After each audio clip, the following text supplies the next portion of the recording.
Well, welcome everyone to this evening's Board of Health meeting.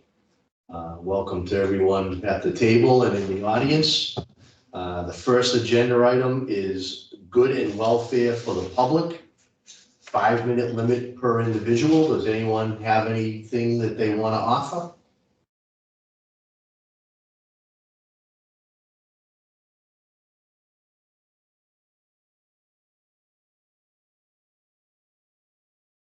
And this is just for The public. any new viewers. This is something new that the Board of Health has just recently added onto their agenda with an opportunity for, people in the public domain to, join in on the meeting, and if they had any particular issue or concern, they can, jump in and we can take a note on it. So. Okay, I think we're good. Nice add. All right, folks. Yes, thank you for explaining that. We're going to go to old business, 3537 Hastings Street project discussion. Have you pass those around for me?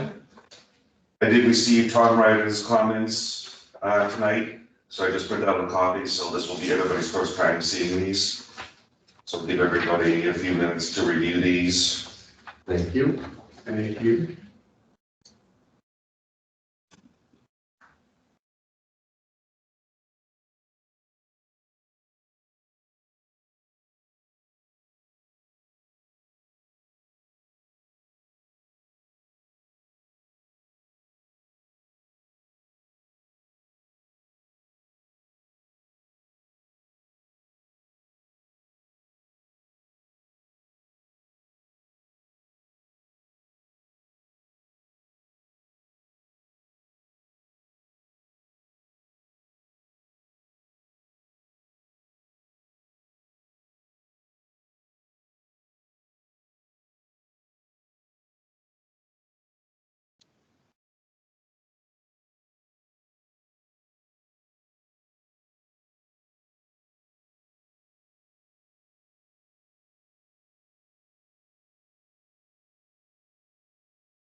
Yeah, very thorough.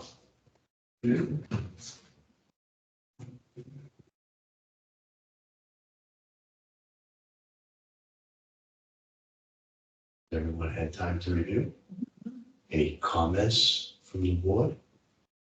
I think his points are well taken, especially about the groundwater, the water, and the two septic system things there. Right. Well, we know this based on the layout of that land. There's a lot of concern around water. Yep. Groundwater in addition to surface water. What a project like this may or may not mean if it's not done correctly and thoroughly, to areas around it. But I like that he's picked up on a few things, both flow rates and Mhm. You know, looking at the need to do, I take it this is probably sending something to the engineers. They'll probably need to take this as a need to get into further and deeper discussions with Tom. At minimum, right? There's a lot of monitoring here for the Board of Health as the project progresses. You know, the determination here with regard to the groundwater discharge, that's something for the board to pay attention to. Any maintenance agreements that may be required and any waivers by the DEP, so I think that this would be something that the board would probably want to stay on top of. You know, we could monitor through as the project progresses through the various boards to determine if any of what Tom brought up in this memo is applicable to us and to make sure that those things are in place prior to the approvals and let the other boards know as well. Matter of fact, we might want to share this with the planning board and the DPW as far as the snow removal goes. Well, this will be going to the planning board by the 17th. Okay, good. Yeah. And So I'm not sure that, I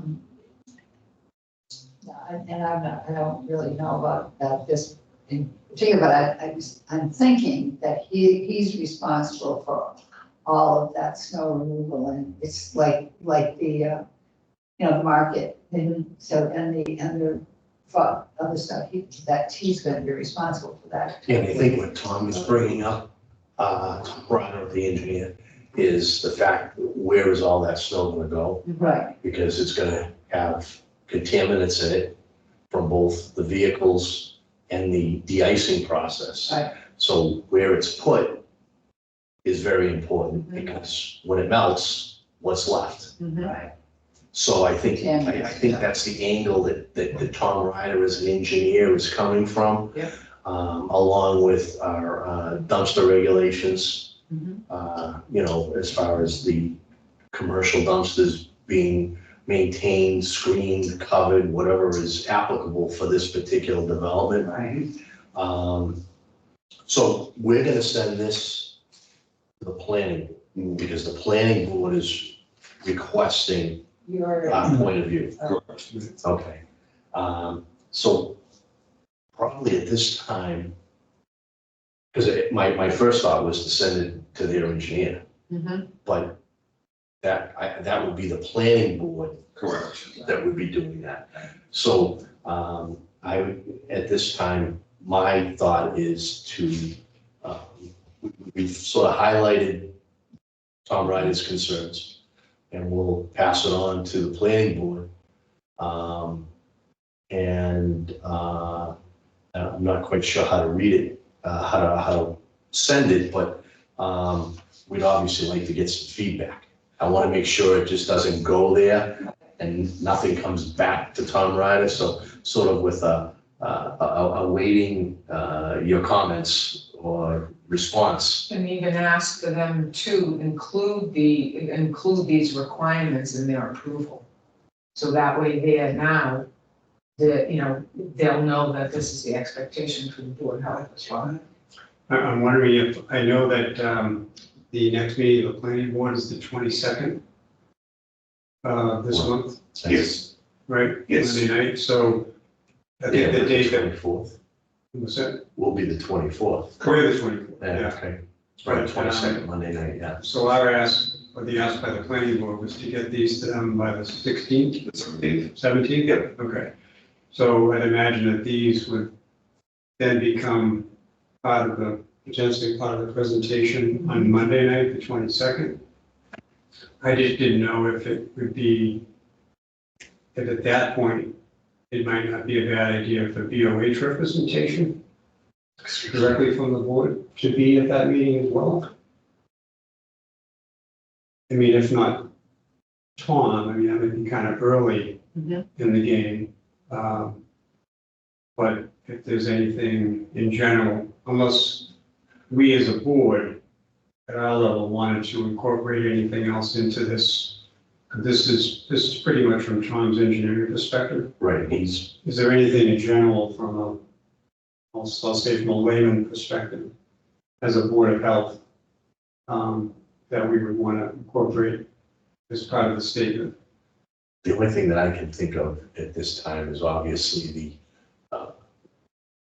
inspections are gonna be a lot more than the standard. Mhm. So we need to make, or should we make it understood that as we have in the past, well, like the drive-in, which was a very complicated system, Tricky. that the fee schedule to be determined. Right, Mhm. This isn't gonna be a standard Board of Health right. system. This is So we And, want to make and sure.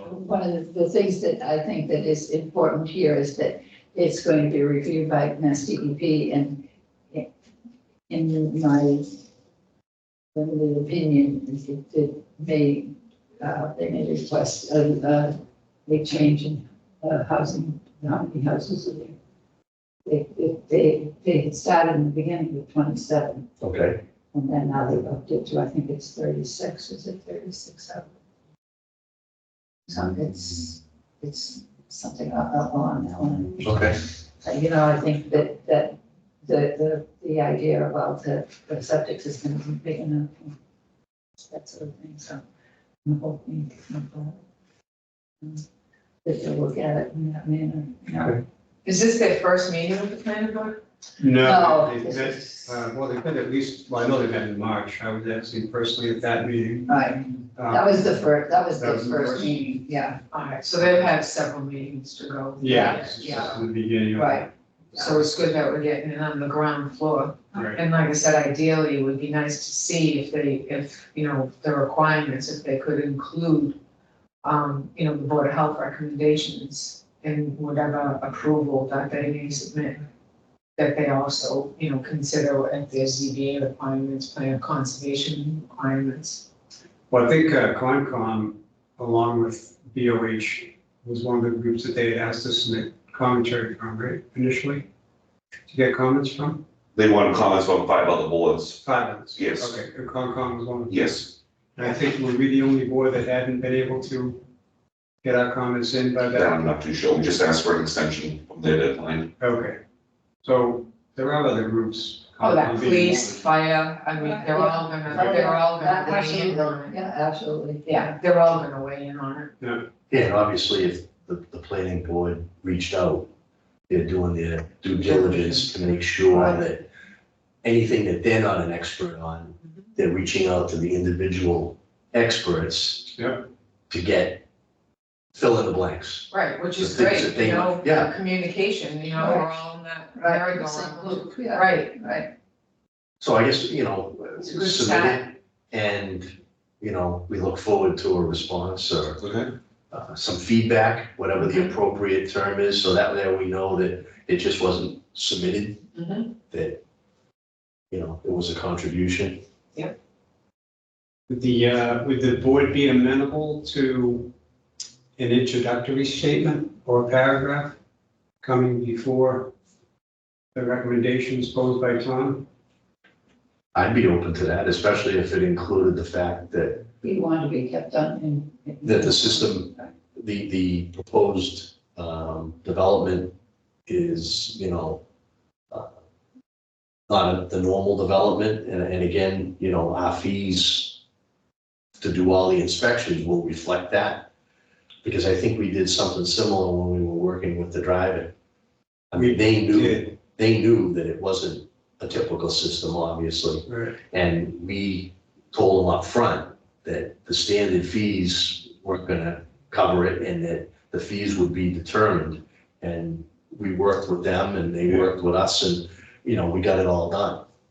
Maybe we should ask them to come to a board meeting to discuss it directly with them, the board to Makes sense. the applicant. Yeah, we could do that, you know, we could ask them if they would come to discuss just the scope of the project with regards to, you know, the septic system and the impact for, you know, water and the groundwater discharge. Well, and as Tom Ryder brought up, some of the equipment for the system may not be located in an area that's easy to access for maintenance. So, they may consider making access, I could have brought. moving things. You have a copy of the plan? Not on, no. Oh, no, I could have brought them down too, because I got it in the beginning. Before they. So to answer your question, I would not be opposed to some sort of an introductory paragraph. Or, I'd be happy to attend the planning board meeting as that is for the board. And then from there, based upon what's discussed, you guys could decide whether or not you would want them to come, to a board meeting. And I'm open to being at that one myself, just as an interested, not as a VOH. Yeah. Member, but as an interested resident, in the scope of the whole project and just the general concerns.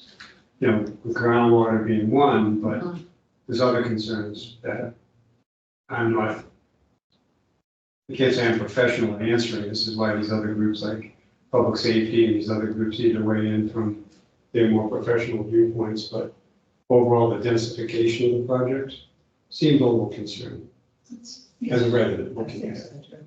Right. Right. From the fact that I know where the water table is there, because I did all the testing with them. I was there doing all the testing where those houses are. The water table was like 9 inches below the ground. Now, did you happen to actually see the perk tests? I saw all the purchase there. In your view, as someone who's done one, Right. what did you think about the results? Well, I know that there was a wicked high rate in all the places where the houses are gonna be and stuff like that. So they definitely couldn't use it for septic system. I mean, they could, but it would have to be as high as this building. Because you'd have to be above the groundwater, and it was a very high perk rate. The best perk rate was, I'm just gonna look at the plan. Yeah, if you were saying you're looking at it from When you. Route 16. Well, actually, you want to be on Washington Street and you're Okay. looking in, Okay. that's where the best perk rate and the best water level was for that week, because we could determine the line, you could see you could see the line, and the perk rate was much better. I think it was like 9 minutes an inch there, where it was like 25 minutes an inch up at the other place. We were there, I was there all day. I went there in the morning and I didn't leave until everything was done. And now it's like opposite, totally opposite. at The other way, corner of yeah, the down in the property. corner. Right. But again, where those houses are going to be, that's a very high water table there. So. And at the time, in the beginning, when they were wanting to come out onto Washington Street, which we were really against. I mean, everybody in Washington Street was against it, and, it's a rural road, historic rural road and all that stuff. Then they changed it, but they changed it because of the perk rate being better over there, so that they didn't have an out over there, but then they increased the size because it was 27 houses before, and I think now it's 32. Is it 32? 32. And it was more than. All right, well, in the essence of covering everything on the agenda, Jack, I think you heard the board's opinion on things. We know that Tom is willing to go to the planning board meeting as a resident. You're willing to go on behalf of the Board of Health. So if both of you or one of you were there, we'll obviously get some firsthand ears on what's going on. I'm fairly confident that the developer is gonna want to work with everybody. They have obviously an investment. So I'm looking forward to some positive collaboration between everybody. So I think we covered that address. Yep. And Jack, you All right, And so what I'll do is I'll work on a little bit of a intro thing that introduces this from a general BOH perspective. And then we'll put that out there. We folks can kind of take a gander at, get it in time so we can ultimately confirm that that's what we'll send off to planning. So they have it formally as commentary Right. from BOH. all right, before I move on, anybody in the audience have any comments on that topic? All right, we'll move on to tight tank operation maintenance plan discussion. Yes. All right, so the tight tanks, we previously discussed a letter being sent out to all property owners around Lake Monk having tight tanks on their property. The letter has been updated as we have received a tight tank maintenance plan from Tom Reiner to include with the letter. So that is also part of the packet that you have received. I'm so glad to know that there actually is such a thing, because I made the assumption after hearing, discussions over the years. So this is good news.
We're kind of taking this as just kind of like an outline that the owners need to make sure they're following.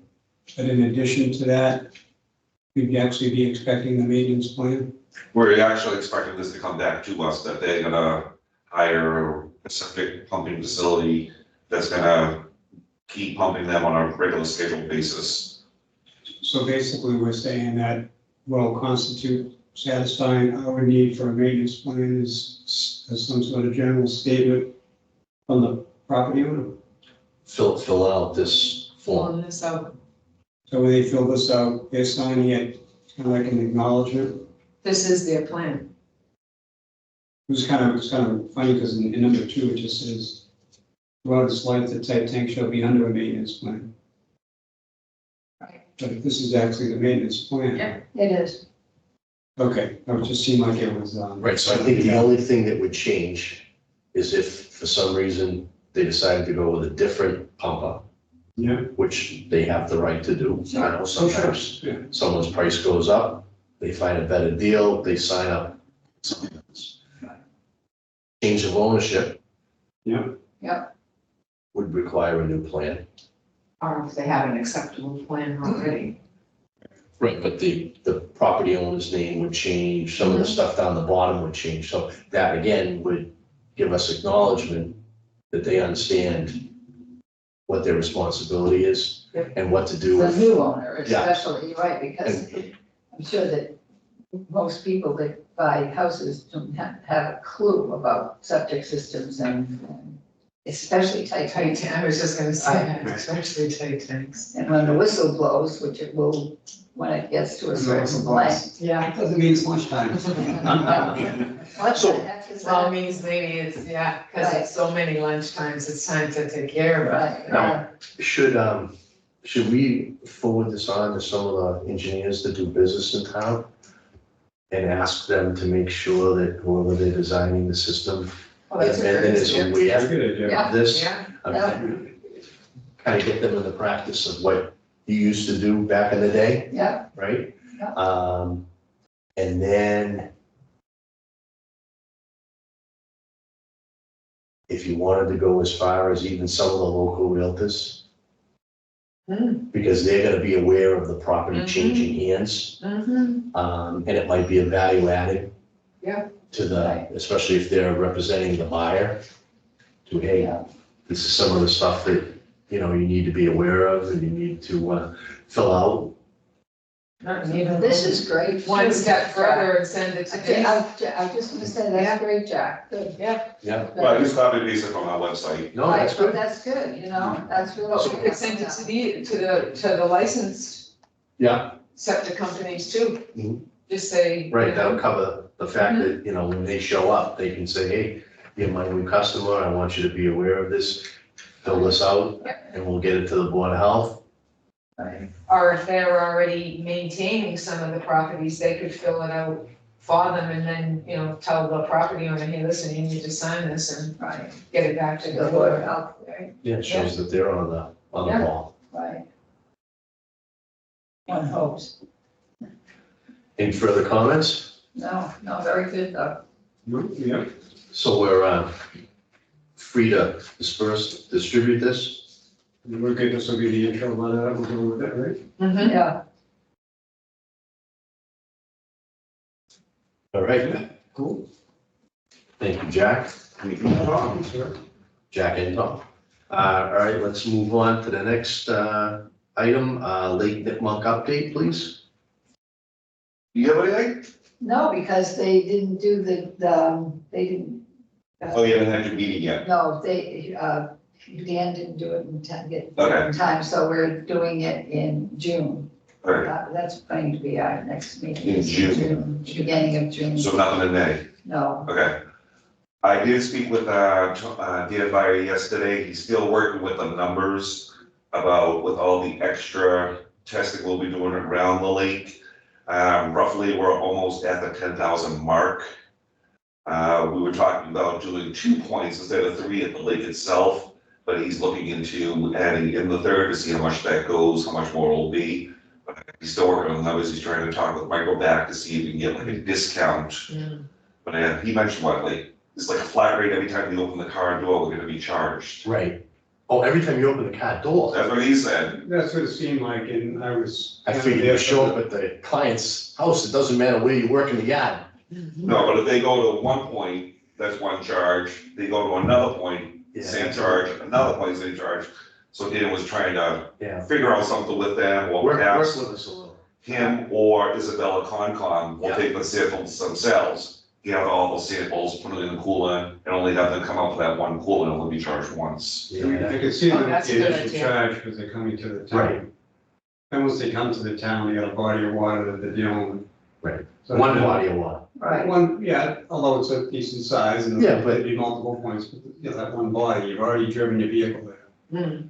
You know, to kind of want to assign that initial, you know, open the door type of charge every time you hit the water point. My hope would be they would, Yeah. fall off on the subsequent ones, do it initially and or maybe a little lesser type of.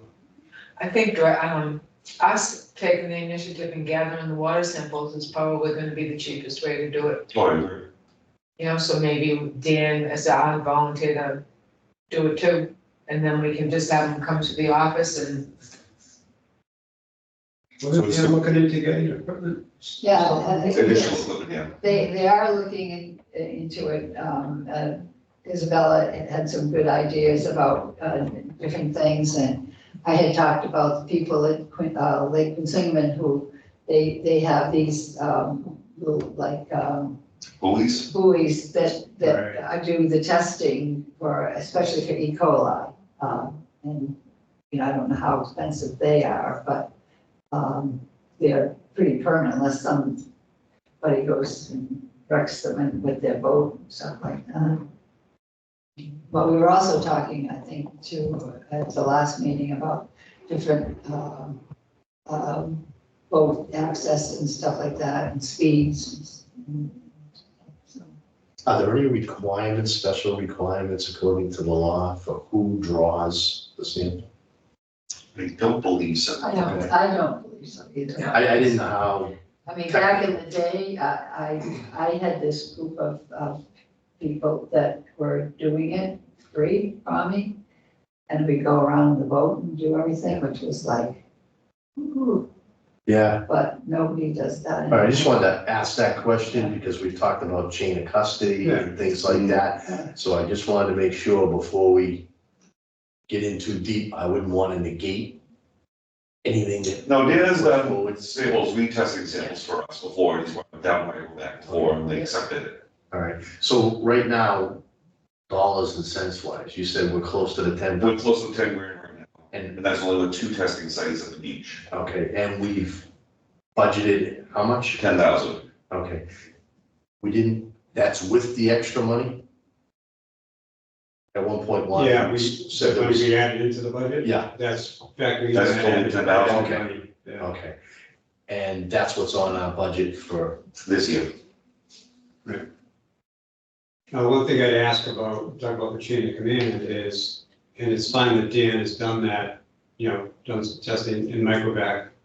Lab is accepting it. I think the issue about, the whole concept of being a state certified lab goes back to what the Board of Health, should there ever be a need for us to utilize validated results. There's the fact that somebody is involved who's not associated with a state certified lab, create a problem, a potential problem for us down the road if we ever had to use those results in any kind of fashion from our perspective? No, because you have to have, in order to use any type of test results, in court or as a vehicle for, decision making, the laboratory has to be a state certified lab. Microvac is a state certified lab. They look at, when you bring it to them, they're looking at the container. They want to make sure there's no holes in the container's not filthy, that it's going to compromise It's what you've tested, collected. So they'll know upfront if they're not happy with something. They're gonna They tell can you take what care type of of container that they would prefer you have, and then it's Yeah. usually, the ones that has the white cap on it. Right. But that's what they're looking at, they're looking at the quality of the container. Okay. And once, as long as their requirements are satisfied, then from that point on, it now becomes okay. Yeah, well, they're gonna test it, I mean, whatever they find in it is what they find in it, but if, Right. I get what you're saying as far as the challenging of the results, but they'll Right. have, when they received the testers, the samples rather, they're gonna acknowledge that it was in, the proper container, labeled correctly and, Yeah, okay. okay. All right. So I should have more concrete numbers exploding. Okay, and I would say obviously if the results come back out of line, there's gonna be a retest anyway. It has to be a retest by the state law. Right, but if something showed up that was totally off the charts, the retest is gonna double check the results. And so if for some reason something wasn't 100% right with the sample, they're gonna get it real quick. We actually had that happen last year. I think it was one of the first tests they took for the beach, before the beach opened. It was tremendously high. It was like in the thousands. Yeah, the E. coli. I'd never seen a test that high before. Typically, you're only a little bit over the standard, but this one was up there. But it came back, and when they retested, it was fine. A lot of things come into play with regards to that too, Oh, sure. what was the weather like, how Right. rain, wind, things like that. How active are the geese? The geese, the ducks, the swans. Exactly. Okay, People said There was- systems that are still on that. 4 swans on there yesterday. Oh, I saw. yeah. all right. Anything else? Anything from the public? Any comments on Lake Nipmuc update? All right, we'll move on. Non-profit food permit application update. It's in your packet. Yep, so that part of the packet was Form 2D. The highlighted blue area is now adding on the question, are you a nonprofit establishment? And if they are, they check off yes. And there will be no charge for nonprofit organizations applying for their own permit. This does not apply for profit organizations preparing food for a nonprofit event. Do they have to have some kind of proof that they are nonprofit? No, you should take them at their word. Okay. Just wondered. Well, that's what I was thinking too, like a 501c obviously is a nonprofit, but there's organizations out there that are not registered with the state as a 501c3. You could ask for the articles of organization, you know, if they are in fact organized, because they have to organize as a not-for-profit organization. The only gray area that I could see is sort of what you mentioned.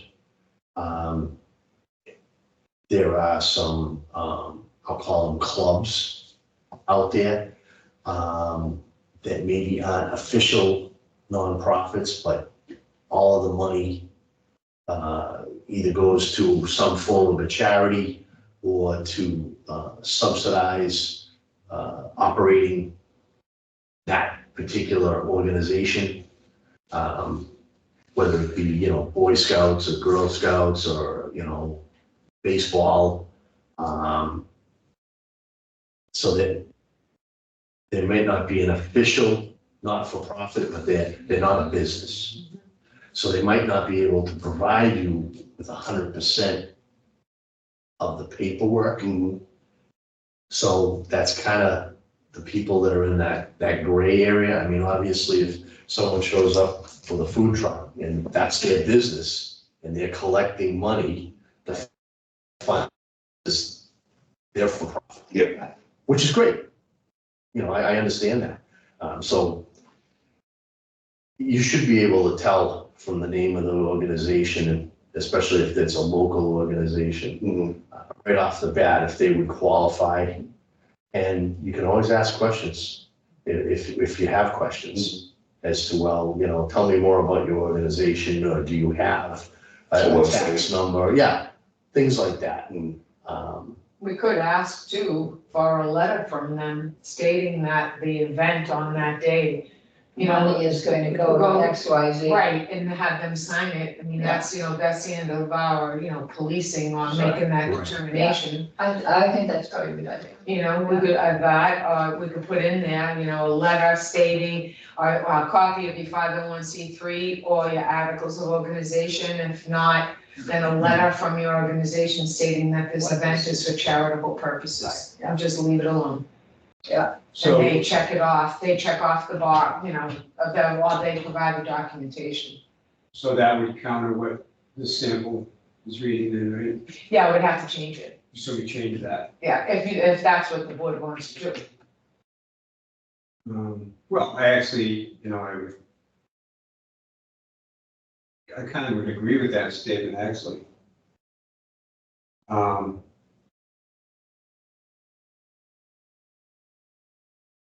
Then it takes Jack off the hook of policing Right. the application.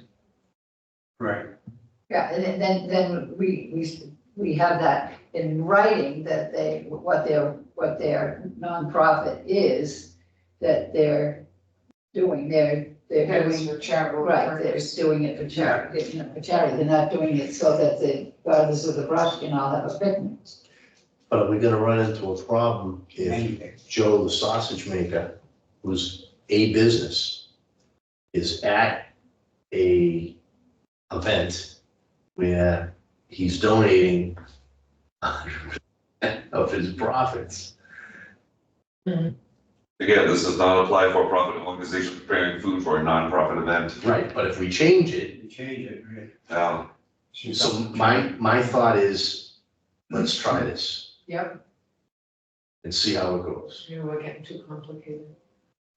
Because really, the reason this was presented to us, I'm gonna speak for you, Tom, is to try to help some of the local nonprofit or club-type organizations that exist purely for charitable purposes. to not have to pay a fee. Mhm. They still get their inspection, they still have Oh, yeah. all their anti-choking and food safe serve and the whole bit, but they don't have to pay a fee. So we're trying to be charitable. Mhm. If we find it's being abused, then I say we revisit it and we'll have to tighten it up. Is there an argument for making this specific to community nonprofit groups? Because right now, this could be any Mhm. nonprofit group that could come to us for a permit. They could be from across the state. But if they're doing it not for profit, I mean, I just didn't know if we were trying to, there was any desire to kind of keep it more for true local versus any group that might come to town for an event. That's a nonprofit. I would say that you'd have to do it for. We'd have to do it for one, we do it for all the It's states. not that, that would be my opinion, because I don't think, then they'd say, well, you know, you're discriminating That against our would be a charity. topic to keep it like Right. in town. No, like I always do, I go through all 8 town websites to find out what they do for their permits. And I talked to Jean Gananic, who's in charge of Northbridge. And so I asked her, I'm like, how do you determine if it's a nonprofit? Because I was just a nonprofit, no fee, that's it. Right. And she goes, we take them at their word. All And right. it doesn't limit just to Northbridge, it's just, if you're a nonprofit, check here. And I would not want to discourage, based on events that have happened in the past, our neighboring towns and the relationships we have with our neighboring towns. So again, I think we kind of see how it goes. Mhm. And then tweak it if necessary. Mhm. But I mean, we have friends in Uxbridge and Northbridge and Hopedale and Milford and Blackstone and Millville that we do activities together with. So I would want to encourage that relationship to keep growing. And they would obviously reciprocate. So that helps some of the in-town nonprofit organizations participate in activities that are outside of Mendon and get the same type of treatment. Now, you mentioned Northbridge. Do we know of other communities around that do a similar thing?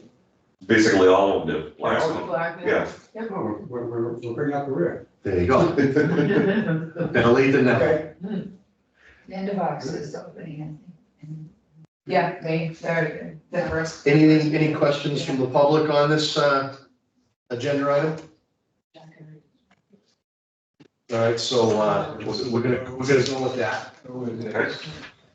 And we're gonna move on to the next agenda item, Board of Health application late fee discussion, please. All right, so that is, get with your packet, that is 2E.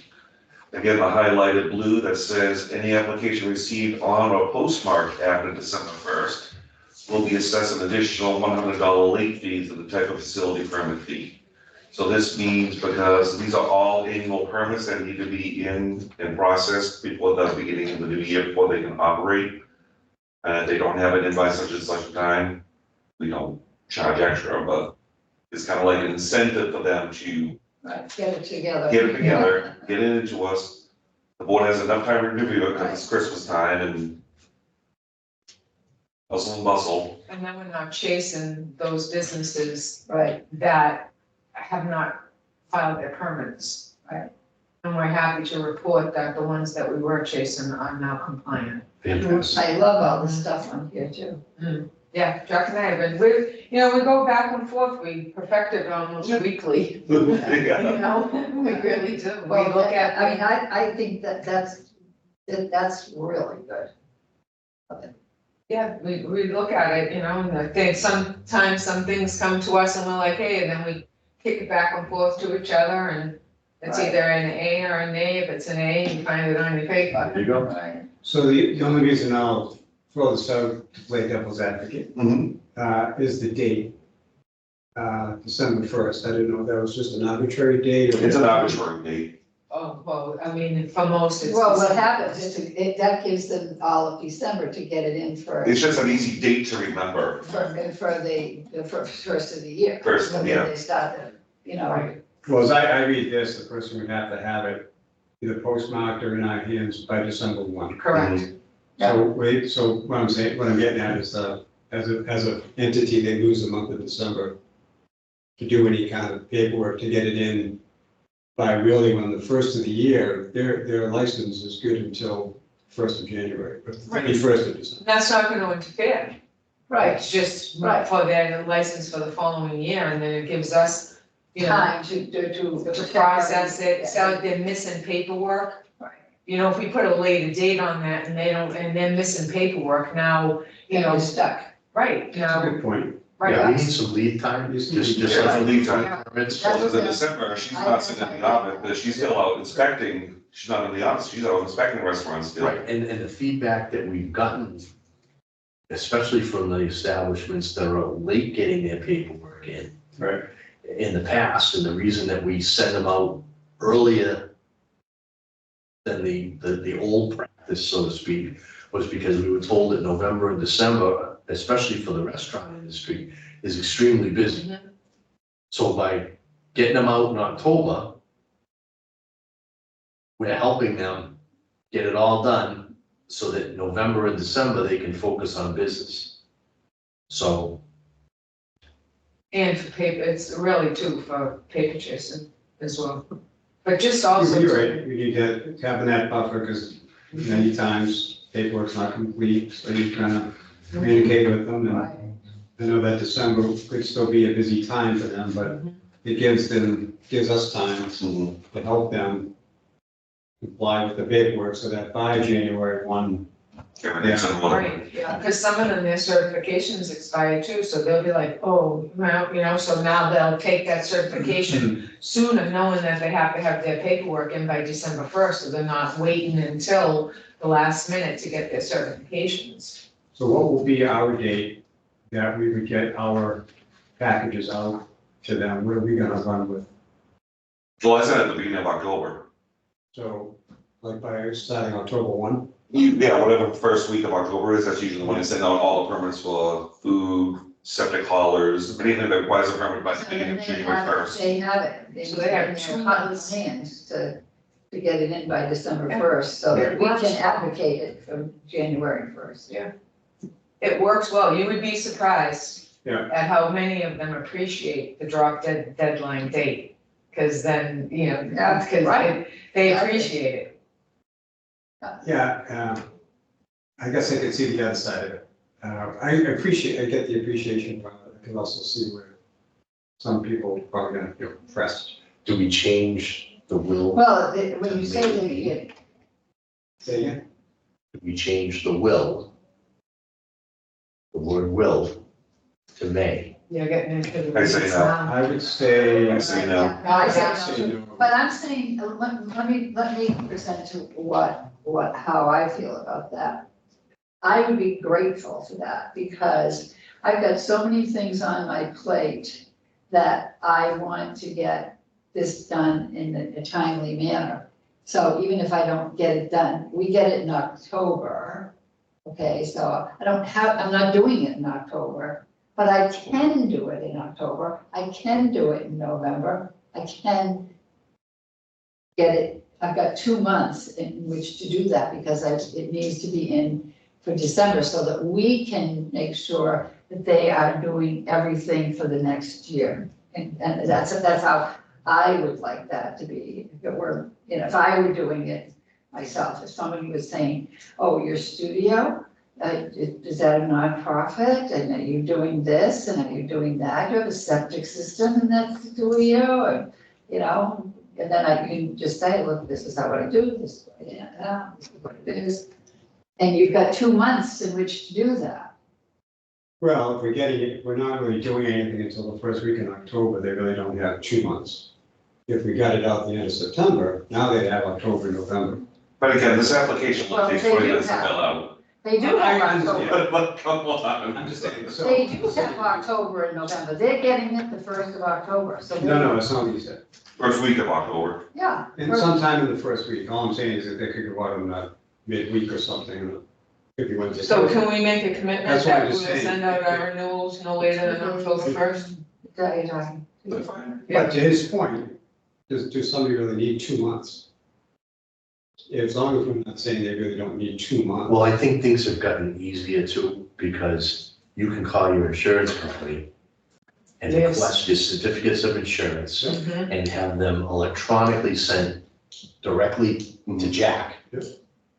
And they don't have to write these out by Yeah. hand, they just download it and they can Right. type right on it, Yeah. or typeable, so they can type right on it. PDF type of. Yeah. Yeah, okay. So some of the things that are required, like the certificates of insurance, happen like Lot that. faster. Yeah, because it's not being mailed to us. It's being sent electronically. So, it doesn't take long for them to hit a few keys at the insurance agency, make sure the town of Mendon is listed, town of Mendon Board of Health, Yeah. and Jack has them. I mean, That's that's, to cover all the different. We know you're good, That's all. well, yeah, I mean, we just don't want you to be. we know in the No, past no, just, you know, what I said, has I been know what you're told to saying. us, Yeah, why the in my paperwork isn't opinion. in. Right. That just saying, in my opinion, I would love that if I had 2 months to get that all organized and get all my Ducks in a ducks in row. a row. That's exactly Yeah. what I wanted to get, Yeah. my ducks in a row. And don't forget that the town itself is also a business. You know? So they're just business policies and practices. We are also a business. This is, the town of Mendon is a corporation. The residents are. I like Yeah. the concept, I think it's great.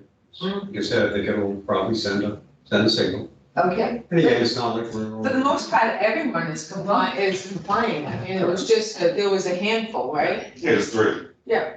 So- Yeah. And now they're compliant. Yeah. Now, out of curiosity, would we be sending out any kind of advance notice that this is now policy? Well, it could be on that town page. That's it. Yeah, Like what on town page. yeah, On the website. yeah, whatever. Was this the color you were gonna use? No, I just wanted to highlight from the bullet to, Just curious. I mean, I like the idea of highlighting I can make it the yellow highlight. it.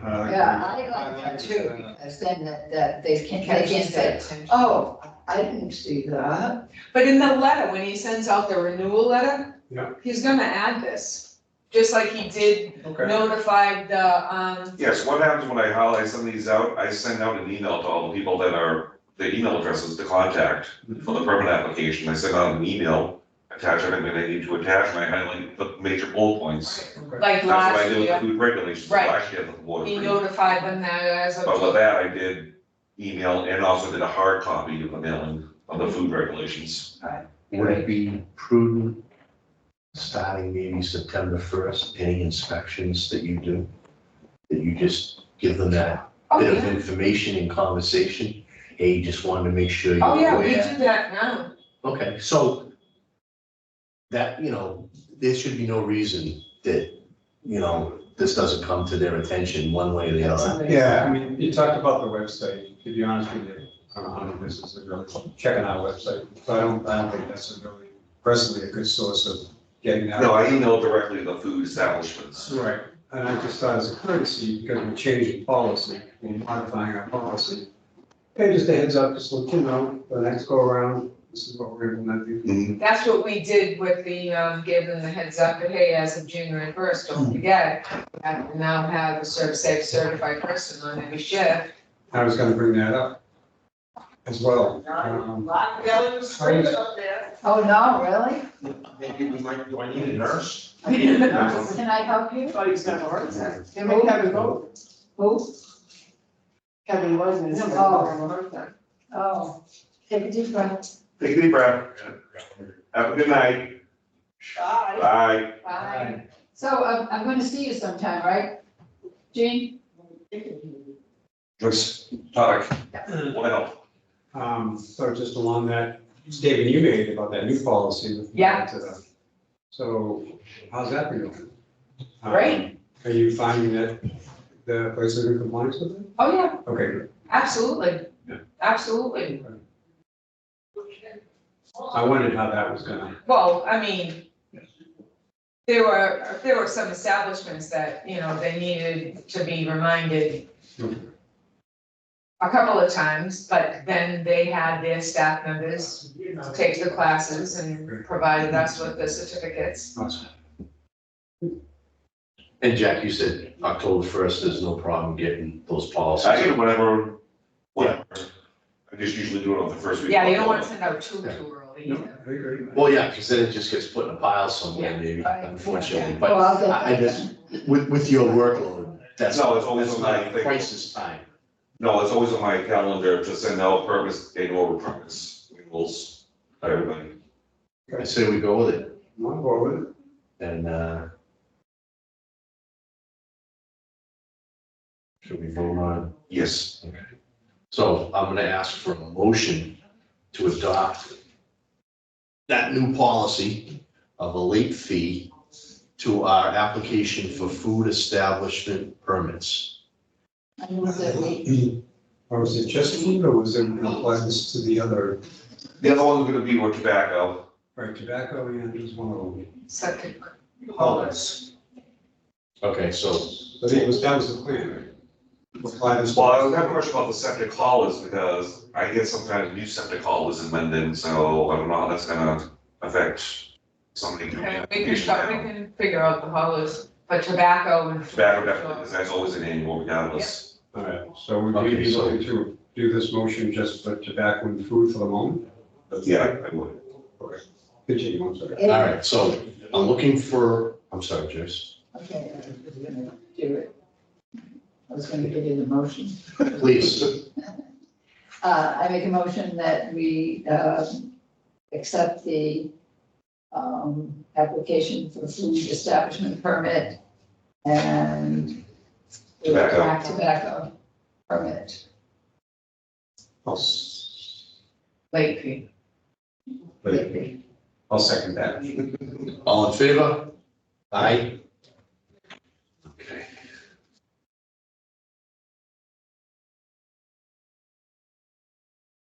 Moving along. Mendon Old landfill update, please. I still have yet to hear from Karis. Okay. He still has the edit version of the access agreement for the property owner. I had asked her a couple of times, so I don't know how busy she is with other towns and Mhm. budgets and all that and warrants. But Yeah, it's the budget time, so. Yeah. So I still have not received anything back from her. Okay, so we're up to date with our testing, Yes, right? And we, we'll get the well thing fixed a little bit, well, not fixed, but cleared, yeah. cleared. And we're gonna- We'll leave it alone, right? We'll leave it alone, yeah. So, right now, things are good. Yes, We just don't have that piece of paper yet. correct. But we've got a good relationship with the property owner, so that's just as good. Right. How about with regard to the basin? Are we doing any movement in that direction with the highways? We'll need the access agreement. One, Yeah. one tags with the other. Well, yeah, because that protects them legally to go on private property. In the Yeah. town. Is John in the loop on all this? The last part that he was in the loop saying that we're waiting on the access agreement from Karis. All right, so, wait. And that also, if we find that we have to use a private contractor, that gives them the permission, Yeah, true. because they're working for the town of Mendon, not for the property owner. Mhm. All right, so it's in progress. Yep. All right, Board of Health admin updates, please.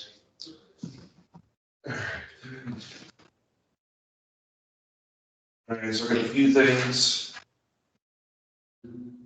On Thursday, March 28th, I reached out to the owner of DD Mart. As you remember, the last Board of Health meeting, he had a tobacco violation and we asked him to come to this board meeting, but he was gonna be out of country.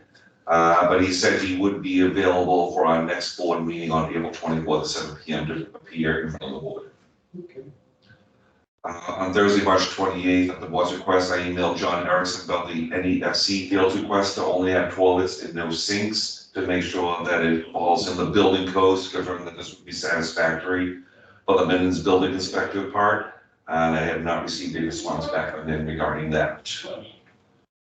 On Tuesday, April 2nd, the Board of Health, along with the Planning Board and the Select Board. No, this is it. And Rich have a copy of. Received a complaint about the business M&S Tire and Auto Repair operating at 149 Oxford Road, units A and B. The complaint alleges that the business is operating without a permit and is violating multiple Mendon bylaws. Colleen's going to speak more about this as she's reached out to the business owner and the property owner on Friday, April 5th. As you can see that this wasn't anonymous, this was an envelope just left in the Board of Health mailbox here at the town hall. The Select Board received the same envelope and the Planning Board received the same envelope. Want to update now? Please. So Jack, as Jack stated, I reviewed the letter and sent an email out to the property owner and to the business operator. Also copied the police department, the fire department, and the planning board as well. And requested a meeting of with the property owner and the business operator on-site meeting. And I sent that out on Friday. I followed it up with another email on Tuesday, and the property owner responded back to me, and I'm meeting on site tomorrow morning at 9:30. With regards to the letter of whole, we spoke with Dylan. Dylan said that they are in fact permitted, that they did receive the proper licenses. For the Board of Health standpoint, it's, the tires are a concern. If the tires are up against the building, then the fire department would also have a concern with that as well. Jason is aware of it, the chief is aware of it. He responded and he was going to send one of his offices out to take a look at the site as well. If the tires are like in the middle of the yard, then it is the Board of Health, because they do collect water and, mosquitoes and things like that. So my approach tomorrow is, first of all, to see what we're looking at and then take the appropriate action. I would either suggest to him that the tires be removed from the yard and placed into a container and not out in the open weather. Some covering or something. Yeah, a Kwanzaa hut, something like that. So tomorrow, I'm gonna meet with him and then I'll update the board at our next meeting. I've addressed a couple of other issues with the property owner before. When the business was first going into there were some concerns as far as, where the oil, how that was gonna be disposed of. We contacted Michelle Delmar, DEP, and she got involved and we addressed those concerns with the property owner and business owner and to the DEP satisfaction. So we have a good rapport with the property owner, so I'm very hopeful about tomorrow's meeting. Has the select board been included in? Yep, notify the town administrator, Who is the town administrator? Greg Valiakonis. Okay. And he actually came over and we talked about it a little bit yesterday. Well, so I was thinking select board, The town administrator will notify the select board. He will. Yes, that's his job. So I didn't know if we would want to be directly, where we notify the planning board. I think you said the planning. Dylan, we notified Dylan, who's in our office. Right. We didn't notify the planning board directly, we notified Dylan, she's the representative for the planning board. All right, so you're looking at it from an administrative perspective, that handles that group. Mhm. Gotcha. So everyone is in full communication with each other, that merry-go-round of communication. Property owner, different from business owner, Yes, local? no. He lives in Uxbridge. Sure. That's local. Yeah, How long has that person owned? Is this a recent change? Do you know the name? I know his name, his name is Ian Davies. I'm not sure about, Okay, I'm not sure but about. the business is fairly new. The business is known. Okay. So, Okay. like I said, I'm hopeful, we've established a rapport, with each other. And I have nothing but, positive outlook at, tomorrow's meeting. Yeah, everybody's responding to you, so that's huge. And location wise, where are they up now at the, On 16. the old airport? No. No, it's No, way no, Is it down. right next to the fire sign? with Right, some of but, the right, pellet the- where they stoves? sell the pellet Wood stoves. stoves? Okay, yeah, Yep, Right there, right next door. next to that. Yeah. Yeah, building next to it, yeah. Yeah. And So- I went there tonight because I said, I don't know what that is, so I did roundabout in the, inside the thing and looked at, saw the cars that were there and the tires. I didn't see the big car, so, but maybe it was because I was looking at the other side of the fence. Well, we notified the police department also, as far as their concern of the, unregistered vehicles there. So everybody has been notified and, as a matter of fact, Greg asked us to keep them updated as to the outcome of it, which we will. Yeah, what is the situation with unregistered vehicles? I don't know, is there a law? There is a bylaw, It's yes. by law. That you can't have unregistered, You're only allowed One, I one. believe one. Yeah. Yep. I just didn't know. Mm, Okay, so we look forward to a positive outcome. and Yeah, get that absolutely. resolved. yeah, absolutely. And last update I have, from my last, admin updates from our last meeting. Wednesday, May 1st, has a safety training in Waynesville from 9 to 1. It's now gonna be an all-day event because that same afternoon, Blackstone Valley Partnership of Public Health is gonna have a meeting that afternoon on the same day. So I will be down at the office, we'll call me, I'll be out of the office the entire day. So I have What day is it? Wednesday, May 1st. May 1st, okay. That's it for my updates. Oh, we told them about the, active shooter training. Oh, yeah, we did have the active shooter yeah. training. Mhm. That was pretty cool. Yeah. Oh, yeah, what was it, what did that entail? An introduction into the reasoning for it and some ideas on how to prepare yourself and, situational awareness. And then we went through, a couple of drills. They actually shot little Nerf balls at us. Yeah. And, but just, for you to think along those lines, I mean, things that maybe that you never really thought of, like in a grocery store or something that happened. Where would you go, and they're saying that where the produce through those doors, because there's usually, docks there, so there's an escape route there, or through the meat department. Things, you have to be forward Yeah, thinking. So everybody thinks the scary. front door. Right, well, that's what, and So that's The like one they door, said. they came in. So scary. Right, and they said that It's so about the fire. common Now, it's so common. Yeah, they Oh, said yeah, that about the that, fire in Rhode That Island. nightclub, Yeah, Oh, yeah. Fire in Rhode Island. Yeah. yeah, right. They said everyone was going out the door that they. And they had 3 other doors they could have gone out of, but Yeah. everyone went to the front.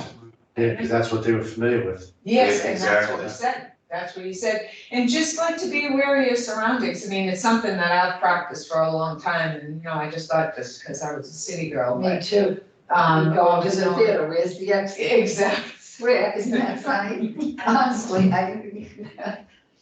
Yeah, things, I know. you have to be aware of that. I know I enjoyed it when I went through it.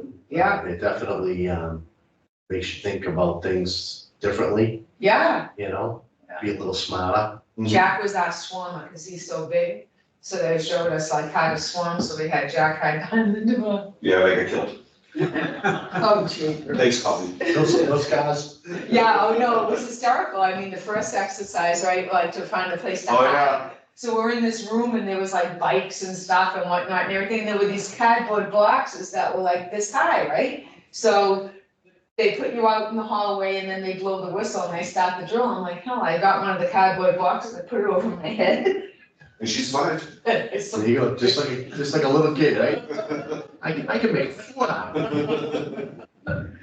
But it really, it caused you to really think, unfortunately, Oh, I know. that it's you so have scary. to be prepared. He said, that's what he said about situational awareness. I know they've made great advances on those, like internal door locks Mhm. that you can just flip and hopefully prevent someone from coming in if you're hiding. Showed us how to use a folding chair on a handle like that. You stick it down. Yeah, Chairman. Yeah, Jim, we yeah. can't- Yeah. You know, but the other thing that's changed a lot for, he said, and if you think about it, you know, it makes sense is that they were teaching you before to shelter in place. Well, when we were kids, we used to have the fire drills, and what was the first thing they taught you? Get out. So now they've changed their philosophy. They've changed their You have to philosophy. get out, Mhm. yeah, Yeah, well, that's yeah, they've changed their Yeah. philosophy. so many things like that. But it was a great training. I think that every, you know, they should offer it multiple times a year, because then, like everything else, you get a little lax and, you know. I think they should offer it multiple times a year. Yeah, I'd be interested in.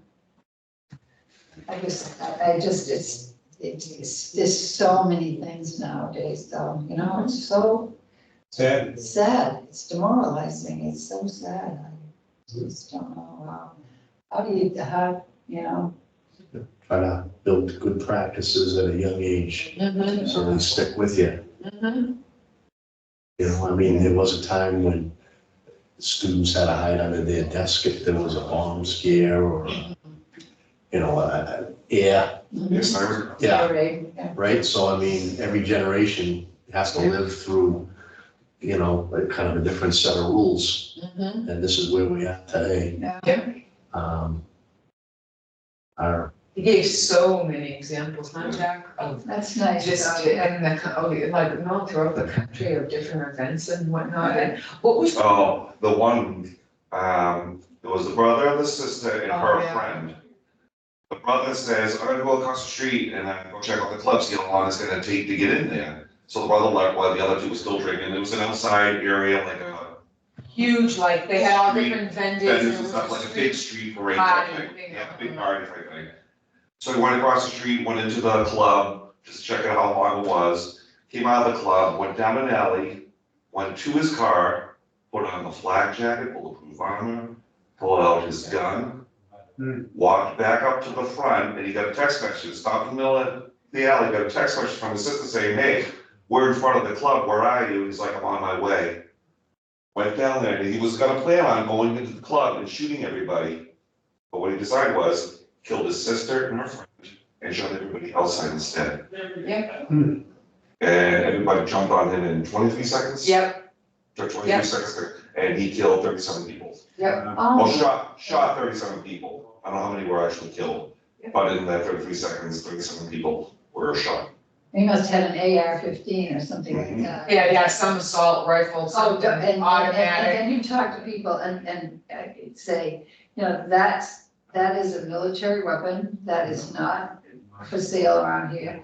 And they're like, oh, well, what happens if someone comes up and you drive? Hello? Hmm. I mean, I just don't understand it. You know? But it really was. It was eye-opening. that gives you chills. It does, Yeah.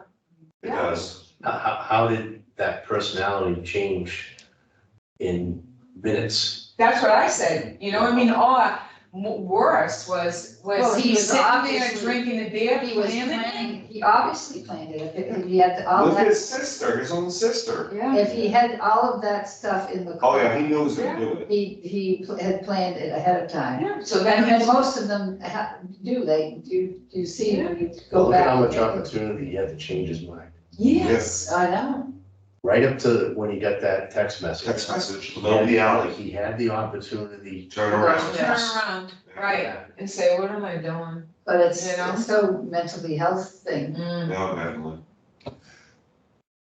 All right, let's cheer up. Yes. Have something better.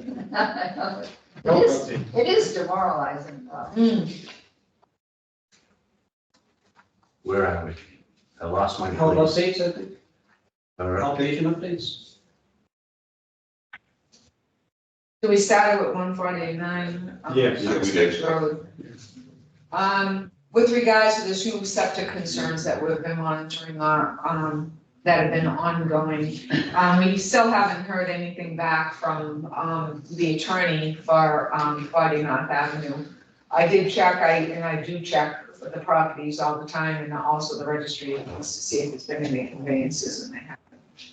I think that I will, because I have not received any, acknowledgement from the attorney that it is his legal representation, I'm gonna, move forward with, contacting the property owner in writing this time. Just for an update, and ask for an update on it. Right, yeah. Because we have not received any formal notification that the attorney is in fact representing him, so I don't feel that, that it would be improper to do so. As an FYI, personally, my patience is being tested. But the thing is though, is that the other thing is that he has to, regardless whether he conveys it or not, he has 2 years to bring the property into compliance. 2 years from when? 2 years from when we notified him that It was failing, it So- was failing, so that's almost a year now. Yeah, Okay. Yep. I think to Tom's point, they need to be aware that the clock is ticking. oh, he is, No, right, I mean, yeah, it's right there on the sidewalk. Yep. Fortunately, it's not breaking out right now, but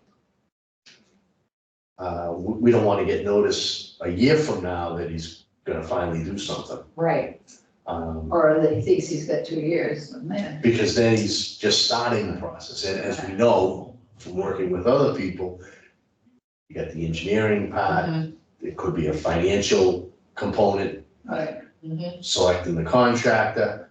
So even though you start today, it could still be 3 months before a shovel goes in the ground, depending upon what time of year it is. So I appreciate the fact that we have a line of communication and, but to Tom's point, That's why I'm thinking of yeah, sending out the letter for him and for the other property, to be honest with you, because the other property, I did speak with him last week. And he did say that he had secured, that he, was approved, but he has not received the funds yet, so.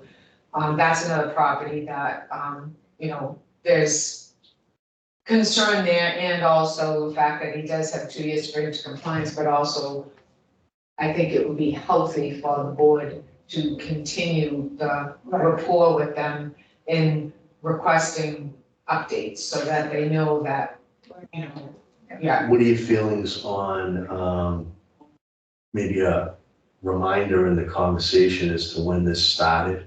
Mm-hmm. Oh, absolutely. So that they know how much time has lapsed? What do you think about that, Tom? Yeah, I like that. Well, the other thing I was gonna ask too is in the letters, I don't know how the board would feel about actually asking them to attend a board meeting.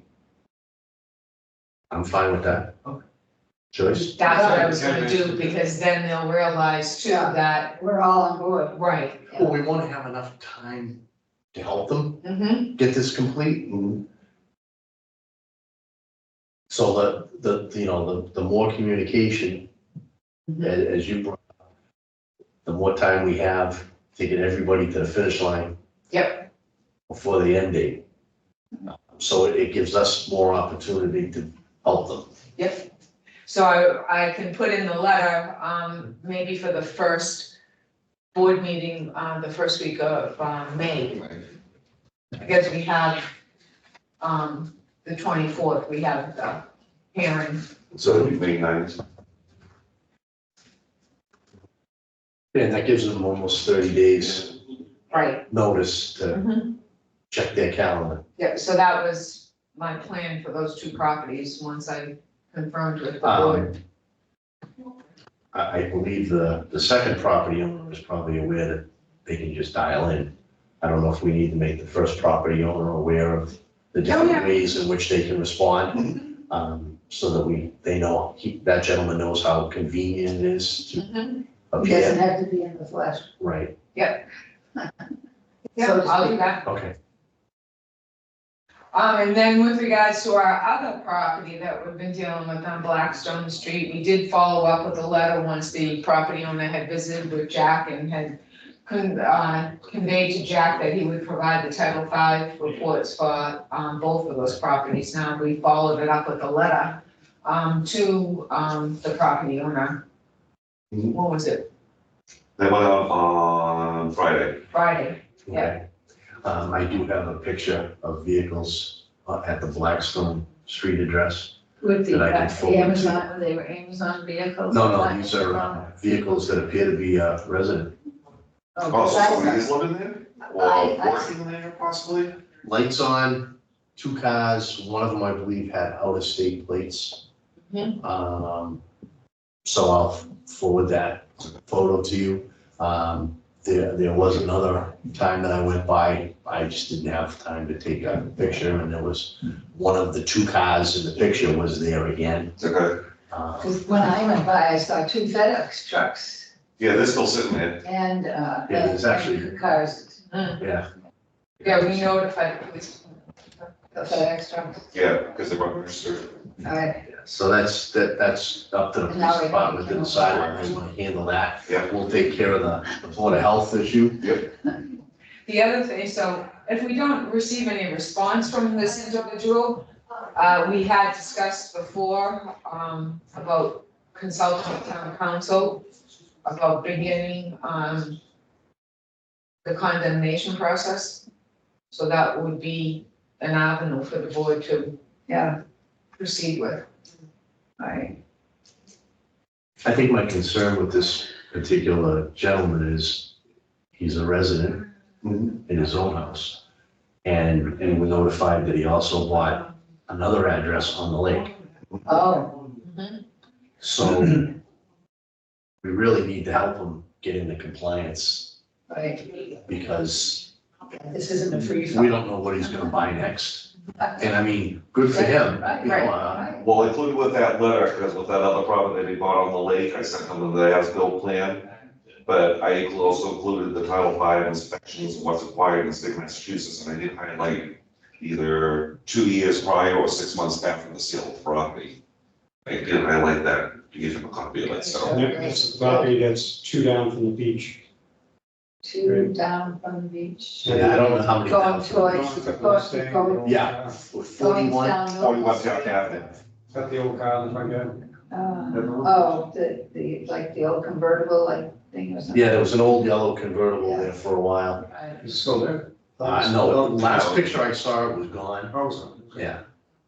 I mean, the property on the outside, was cleaned up since we were there a number of years ago. Yeah. Photos I saw online of the inside of the house, definitely looked a lot better than when we were inside the house. Who owned it, you know, before? There was a gentleman from Franklin, that owned it before, and, it was a son and, son's friend that were living there. Uh-huh.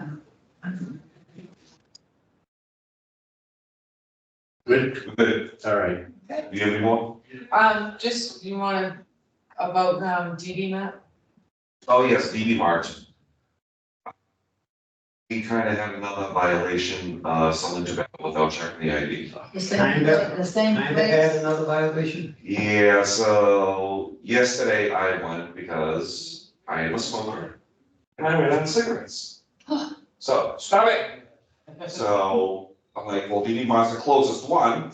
It's right down the street, so I went to DB Mart. I asked for my cigarettes. They gave them to me. I paid for my cigarettes and I walked out of the store. So then I called Colleen and told her what happened. I'm like, what do we do? And she's like, let's bring it to the board's attention. And again, this is the violation that we made the owner aware last time Twice, about. wasn't it? Two times? Yeah, this is number 3. This is really number 3. Do we know if the person's the same individual? That, I don't know, Who's the female? it was the female, so. Oh, brother. The thing, I mean, my opinion anyways is Yeah, you're a that, professional in this area. well, the fact that, you know, that he went in and he purchased them, when Jack is not an agent of the Board of Health, he is the admin person. So when you go in, like I did that day, and then immediately I recognize myself to the individual. And then asked to speak with the property owner, who by the way is out of the country, so it wouldn't be possible.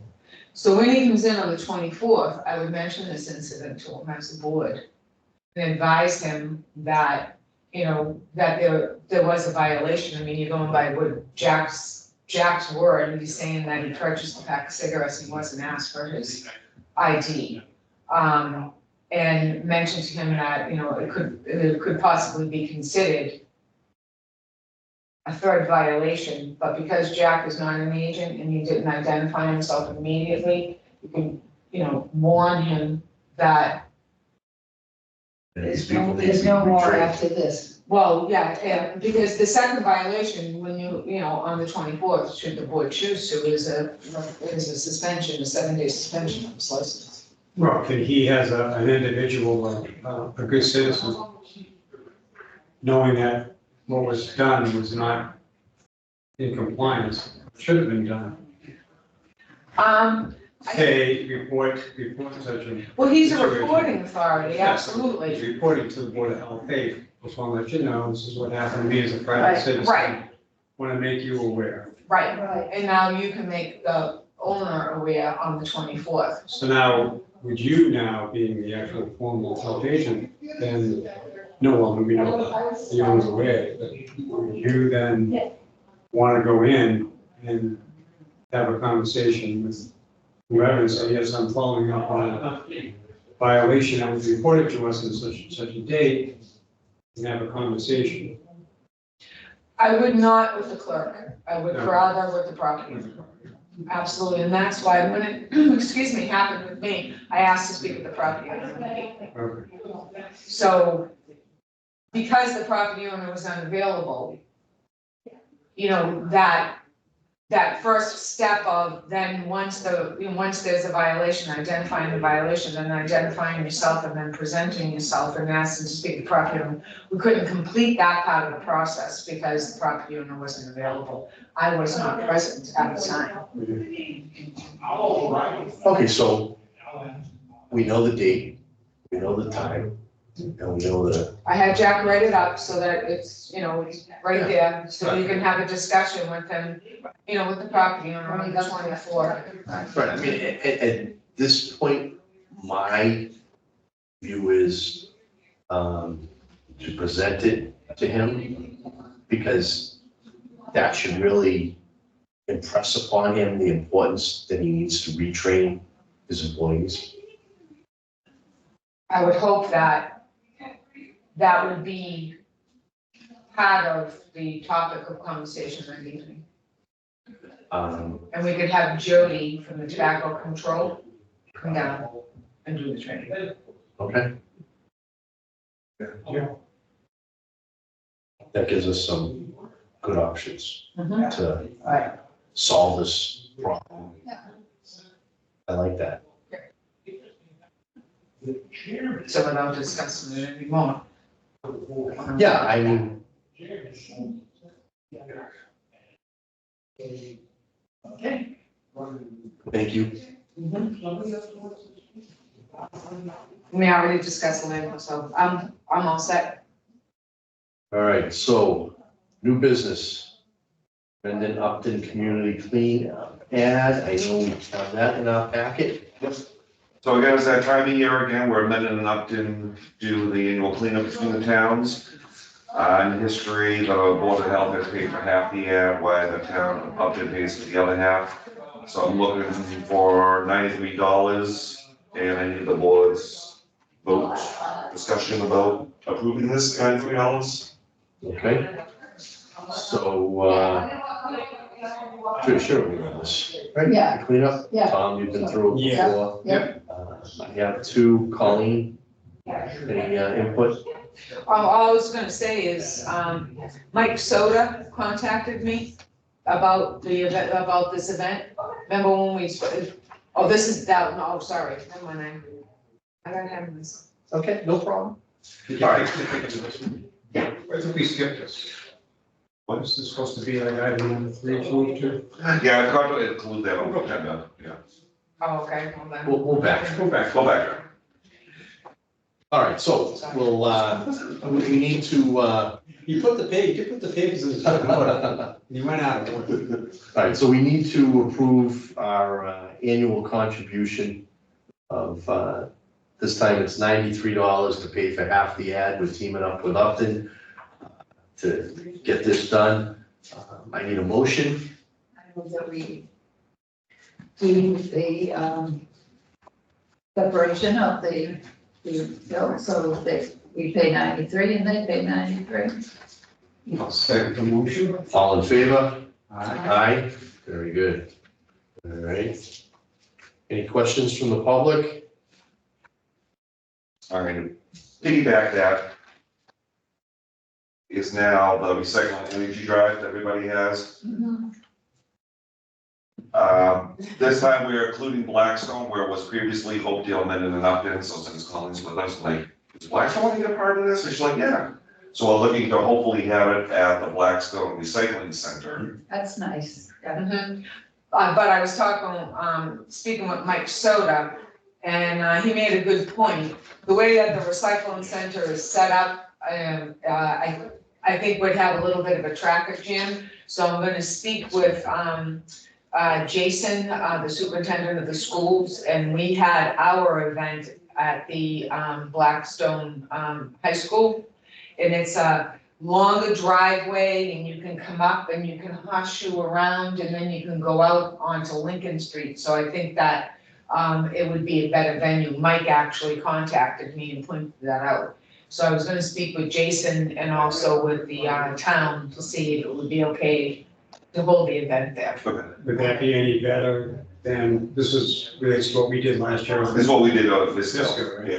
So is there any pluses or minuses to shifting it away from Visco to go down to Blackstone, to essentially do the same thing at the school down there? Versus staying in Mendon to do it? Yeah, we could, I mean, if you wanted to do it at the Misco school, that's fine too. I just asked Visco if it's okay, so I think if they have permission first. Yeah, I the mean, only- it did not mean either, I don't know the setup down there, but maybe, I mean, it's the same, it's probably the same, is they have a larger parking lot. Yeah, Yeah, okay. Yeah, I've been on the grounds of the Blackstone Millville High. yeah, And that is a The only, good setup where the driveway is long. The only thing that I can think of, I think the Misco School, middle school might be in between, more centrally located. that's what I was just gonna say. If we go to In Blackstone, between. yeah, for Well, Upton, no, that's it's true too. well, Yeah. yeah. Well, Yeah. further away. Right. They'd probably get. Yeah, that's a good point. So I want to get, we obviously want to get the best response Yeah. from all the towns participating. I thought it was great that Blackstone offered and was inviting us. Yeah, I didn't think about, you're right, Misco would be better, All right, centrally so keep Misco. located. Yeah, I think, I was just gonna say that. Well, obviously, the first thing to do is see if it's available yeah, Yeah. for us to use.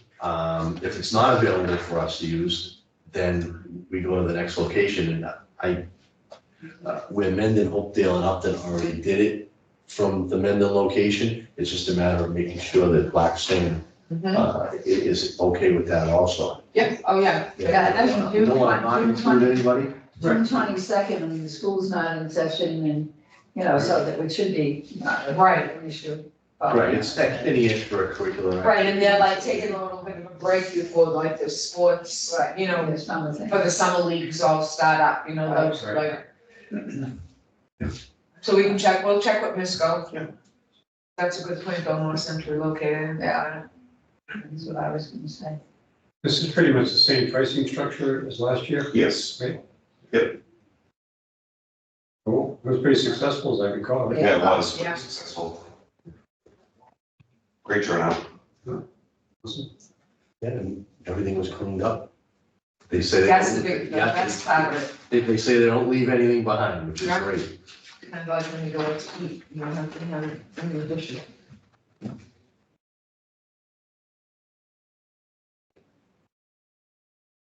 What is that word for non-something, oh, non-opposed or, furniture? Right. I couldn't read it for a while, but I got it. And for mattresses and box springs, that's a good price. Oh, yeah. That's 50%. I mean, it's $100 almost anywhere you go. To Yeah. be able to get rid of properly a mattress or box spring for $45 is a deal. Well, at the Blackstone Valley Regional Recycling Center, I mean, $50. So just if you Okay. had to get rid of them, and they have, we have 2 big containers up there too, that they're housed in, because the companies now won't take them if they're Right. wet and stuff. Yeah, that's, That's where the library had a problem. Oh my God, Yeah. not to mention Mm-hmm. that ones. Hate those guys. Okay,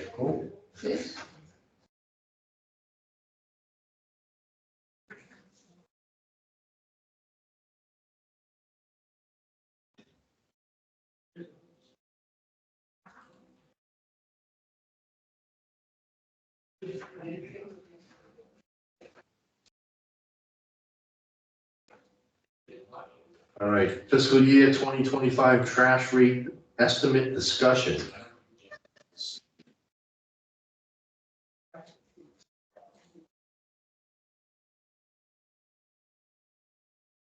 He's got a presentation. I do. All right, see if this Mr. works. Popcorn. Let's see if this works. Budget. Does that scale move up and down? you'll see, That'd be pretty cool. you will see. Hey, jump on the left side and see what happens.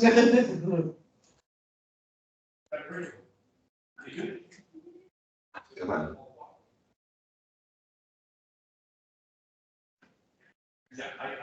There you go. You gotta come to town meeting. All right. You gotta come to town meeting. Yeah, That would be it's awesome. unbelievable. That would be awesome. All right. So for fiscal year 2024 approved trash recycling budget, we have the trash collection, recycling collection, trash disposal, and trash administration.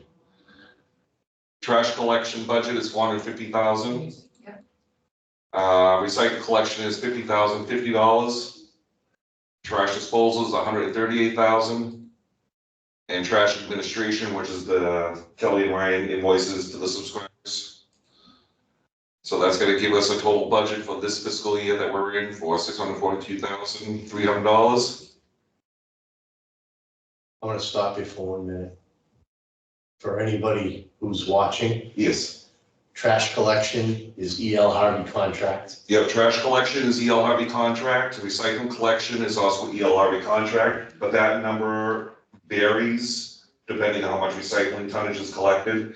But the flat rate for trash collection of $450, that's divided by 12 evenly, that number is the same. And that changes every year. Every other, the contracts can go up. Trash disposal is wind waste. Again, that depends on how much tonnage is collected for how much is paid. Right, And and trash administration, that tonnage price goes up every. that tonnage price goes up every year as well. So I want to see what we have budgeted, what we have expended so far. This only goes up to last month, and what our balances are. Let's see here. So again, the trash collection, this number of 450,000 is divided by 12 months. So 337 so far from July to March. So we have 112,500 left over. Recycling collection, we spent $38,258.72, giving us a balance of $11,791. That was going to cover the rest of the fiscal year. Trash disposal, $93,937.24, balance of $44,000. And trash administration, $4,203.62, with a leftover balance of $46.38. So roughly, we have $168,400 left over in that trash budget. To cover us for the. It's gonna cover April, May, and June. Right. So for 2024 subscriber trash and recycling rates, again, using the budgeted numbers, this again includes municipal trash. Correct. This is what was budgeted with municipal trash built into it. I have to take that number and count the difference of residents between standard subscribers, which are 64 and under, and senior rate subscribers, which are 65 and above. As we all know, senior people 65 and above get 50% off the trash rates. So for my counts, last year, as of April 8th of 2023, I have counted from the census that I get the report from Ellen that tells me what people are brought in their census, because it's one of the stipulations. Yeah. Along with being the property owner. I get the census report from Ellen, and I have to go through and count how many people are 65 and older that are trash subscribers. Yeah. Obviously, those numbers are gonna fluctuate every single year. So using my accounts, this would give us a cushion of $1,616 difference. Again, that's gonna be used hopefully if we went over our tonnage for recycling or whatever purposes. And this does not include trash stickers. So for subscriber collections, as of Friday, so last Friday, we have collected $1,700 in revenue for trash stickers alone. Wow. And for subscriber payments, we have collected $654,808.97, giving us a total of $656,508.97. Taking what we have collected so far, taking what our budget was, we have a surplus of $14,000. So again, Money for vacation, this is great. we're, Future retained earnings. how did that go from 1,600 to 14,000? Well, the start of the fiscal 2024, we had 1,859 residents on trash subscribers. We're now at currently 1,905 for 46 new trash accounts. Of the 46 new accounts, are they all standard payers? Now, there's some residents that are, Mix. yeah, there's a mix in there. Half and half-ish. I'm gonna say maybe 5 are senior citizens, and the rest are standard, yeah. Yeah. So for this fiscal year coming up, starting July 1st, this does not include municipal trash, these rates. I can leave it alone with the new numbers of 1,905 subscribers. I can leave the rate alone, giving us a small difference of $145 surplus. Again, this does not include trash sticker revenue. Okay, so, Just to include stickers? Yeah. Sticker, okay, got it. all right, so you've made the adjustment for the E.L. Harvey contract. Yes, You've made the adjustment for the, recycling. yeah, So that new contract from E.L. Harvey, again, the trash collection is gonna remain constant for the 12 months. E.L. Harvey recycling, that's gonna, again, fluctuate depending what the recycling rates are that month and how much we collect. okay, so last year we budgeted 50,500. Yeah. And we've used less So far, yes, so far. yes, And we've got money in the kitty for the 3 months. Yes. that aren't accounted for. Did we budget the recycling based on the net return? Well, it was what they told us, So my understanding is. but that changes. My understanding is, correct me if I'm wrong, the consistently, that price was higher. say it again?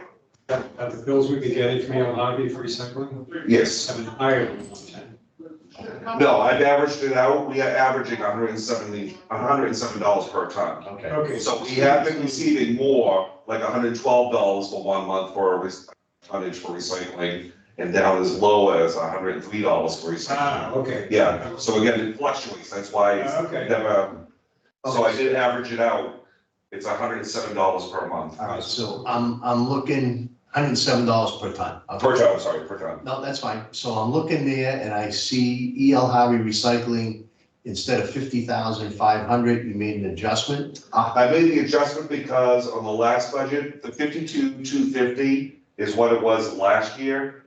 But when I did the budget last year, I didn't put in 5250, I forgot the 2 in front of the 5. Okay, So that's why I just put the old number, what was in the budget.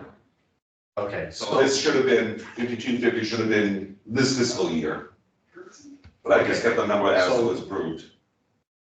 Again, we don't know from that 110 educated guess that was given to us. According to Mike's agreement on the contract, that 5250 is gonna last for 24, 25, and 26 at that rate, then it's gonna jump to 2027.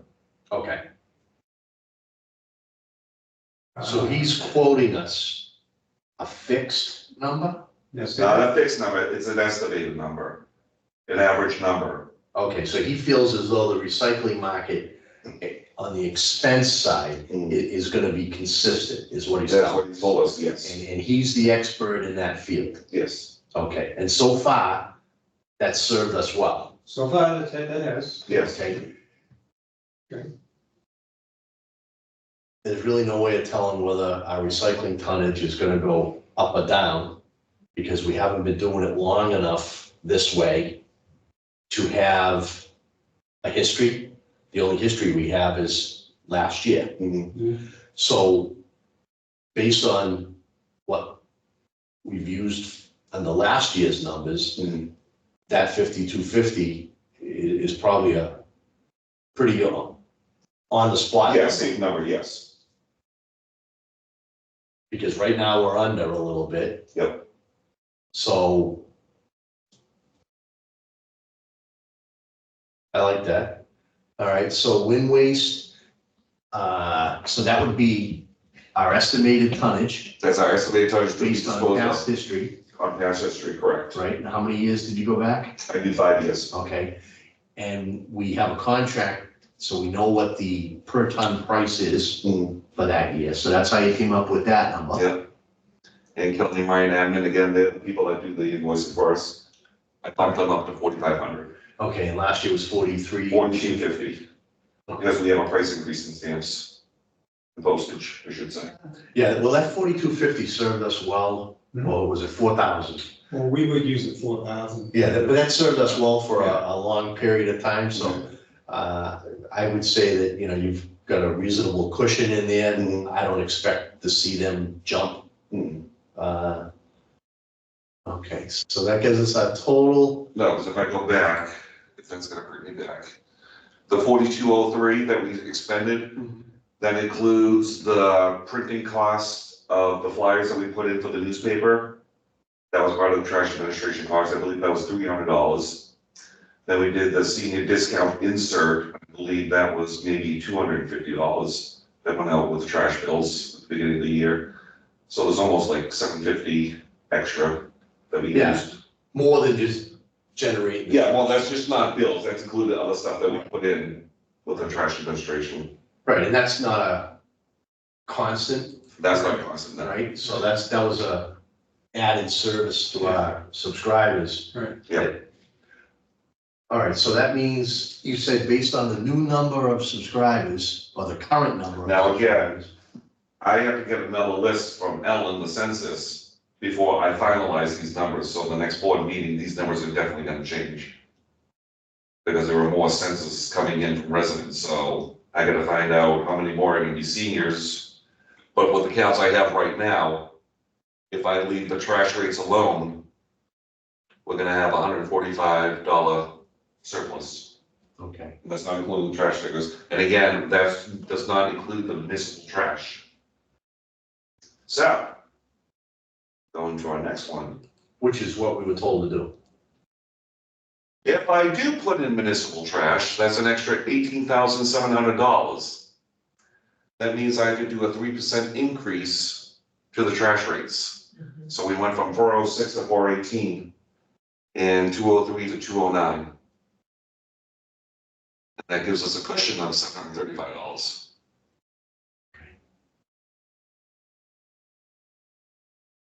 And any questions on this? I follow. My work is done. That is such a great program. Yeah. That's so, Very- isn't that nice? I mean, Unbelievable things that. Yeah. I love what you do. If at town meeting, the enterprise account is approved, we'll have more of a cushion than that first scenario of $105, Mhm. because we'll retain Mhm. the sticker money. Yes. What other monies come our way that we retain?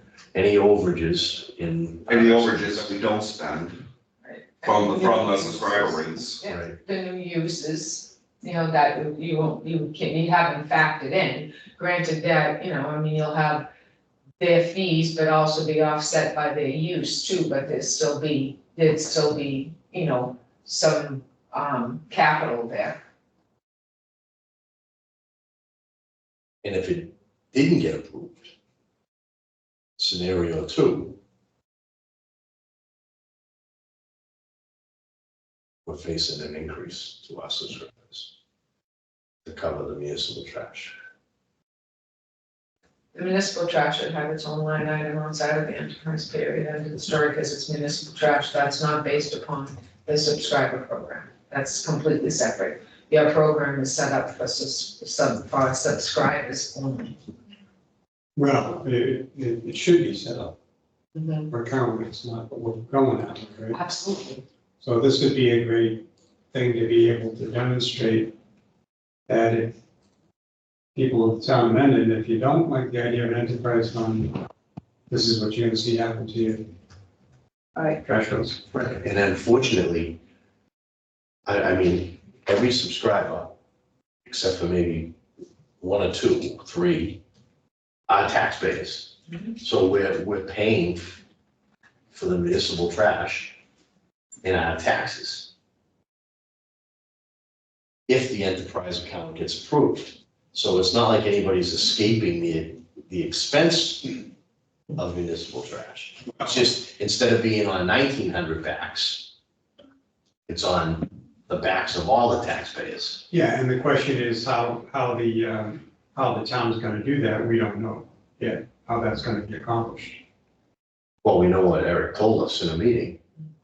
No, I mean from the standpoint of, he's the one that suggested pulling off the municipal dollar. But we don't necessarily know how the town's gonna account for that money. I thought Eric said it was coming out of free cash. So specifically, that's what. That's the way I remember hearing it. Free cash. That's what we believe will happen. And he's our town accountant. Okay. And I mean, fortunately, in the scope of things, that's a small number. Yeah, very small. I mean, I don't know, does anyone here know, typically we carry a free cash, something we carry. That we do not know. Well, it gets certified. It don't carry it every year. It depends upon your receipts and things. It gets certified every single year. On the average, you could figure out the average of what free cash is for your Yeah. charges. I mean, on average, I know we carry some. But the goal is to have municipal trash carried by the shoulders of the taxpayers. That's correct. Not just Yes, the shoulders of the subscribers. right. But I would be curious to know if that is indeed what they'll do. They'll just take it out of free cash. I don't see why it would not pass, honestly. I can't either. It's a more transparent way of doing things, So and it actually holds the Board of Health let me ask you this then. to being responsible for getting it done just the way we're doing it anyway. I mean, Would there have to be at some point, if not at this town meeting, at some follow-up? Would there have to be something that shows where that $18,000 is coming from, or getting paid Well, from? they're just gonna put that in the general fund. They're gonna set up an account, probably underneath the Board of Health, and it will get funded. There'll probably be a warrant article to fund the municipal trash line item unless they're gonna take it out of free cash. So that's what I was asking, so would we I expect can't to see see? them taking it out of free cash.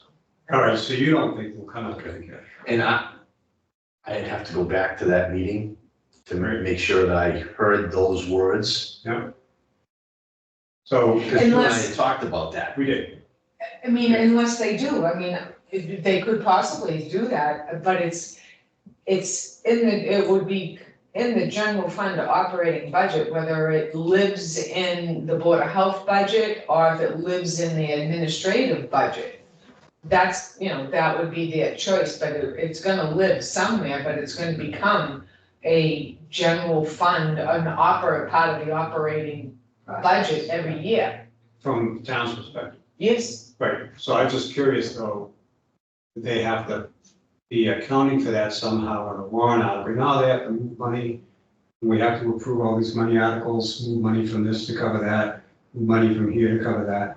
I just didn't know if if we would expect to see some warrant article that would say, need to move 18,000 or take $18,000 from wherever to cover. It would be part of the overall operating budget when they vote, whatever warrant article that is that you vote in, that you, to fund your, the town's As a operating budget. blanket. Right, and I would Got think it, that okay. they would come to us because we have the numbers Mhm. for what that number is, because based on what it costs to burn the trash, well, actually, no, that number doesn't change that much because it's a constant price. Right, For the because dumpsters. Yeah, it's hauled, right. so will that change year to year? Yes, because as the contract goes up, again, the contract total pricing includes municipal trash. Right. And we have broken it out to what the subscribers would pay and what municipal would pay. Okay, so, And as the contract goes up, 4 or 5%, I forget what it was, yeah, every year, so I does think it's municipal 4. trash. Is it 4? I think it's 4%. Is that? Whatever percentage it was, is gonna match whatever municipal. Right. Oh, every year when it goes up? Yeah. Right, Oh, yeah. right, we go up every year. 3 or 4%. I I don't thought, know. yeah, for some reason I thought it was 4%. But I brought up the numbers of what we have been spending for tonnage.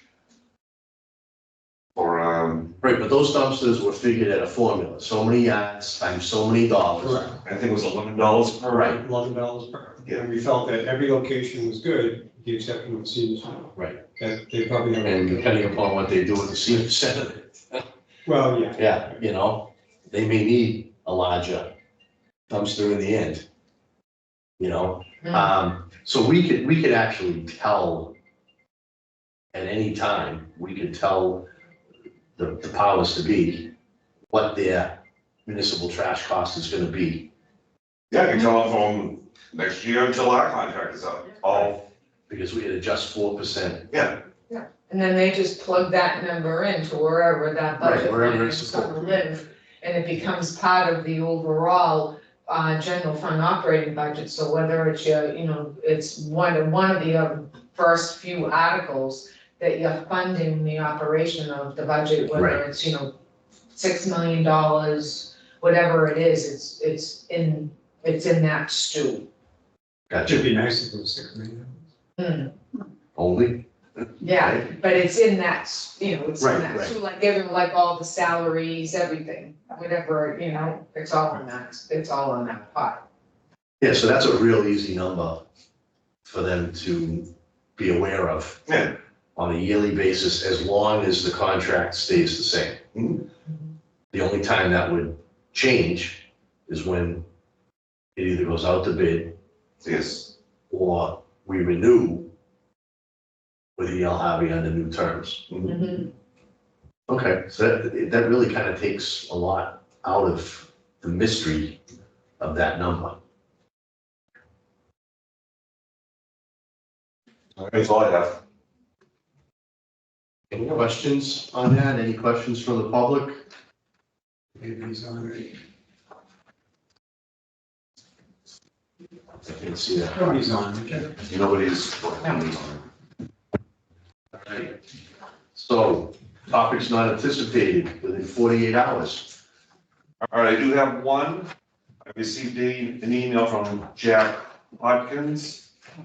I sent him an email talking about a property off of Providence Road. I believe it's 247 Providence Road. It's owned by Eversource Electric and Gas. People have been using that property as a dumping ground for mattresses, couches, all sorts of material. I did ask the highway department to go out there, and they did grab the mattresses for us, and they did dispose of them.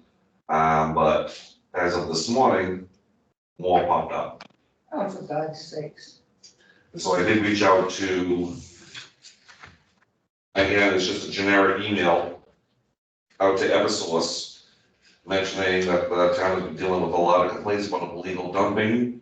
We were hoping that a crew could come out and replace the gate that I believe was once there before to stop an illegal entrance of the dumping. But I have not heard back. And, well, in here, that's good that there's cameras, they need cameras for sure, right? If Eversource wants to do that, I would say they would have to, Mhm. I'll put the gate back up, right? and that would stop dumping. Yeah, and Jack Hudgens is actually a member of our finance committee.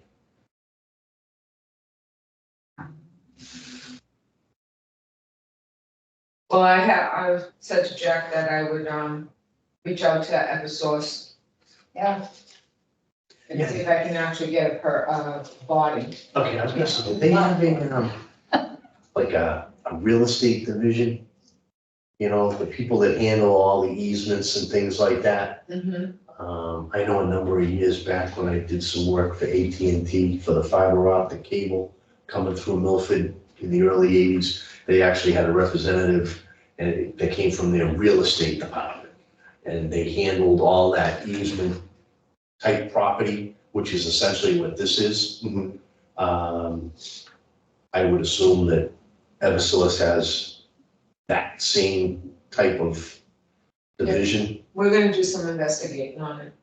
Okay. And then we'll let the board know, but we're gonna, Jack just got that phone call in too, right? Yeah, this morning we got a phone call from a woman off of Colonial Drive complaining about the same situation. Okay. And it's the same line. It's the Yeah. same area, yeah. It goes Jack and through. I actually went up there. Okay. Yeah, she brought me four-wheeler. But give me a visual. Where is this up? Going towards Kimball's Pit? Yeah. See, down here past. It's a big By the on pond. the dirt road going up the hill. yeah. Where, Allard lives, yeah, Alan. and the cemetery's on the left, the Yeah. pond is on the right. Yeah, Maybe 200 feet, 300 feet, and it crosses Providence Road. Just before the town line between Mendon and Blackstone. So On the right right-hand here. side. that's before Colonial. Before Just- Colonial Drive by Okay, 50 feet. okay, So it runs all the way behind Colonial Drive, yeah, going down towards Bates Street, yeah, okay. towards the power plant in Right. Bellingham.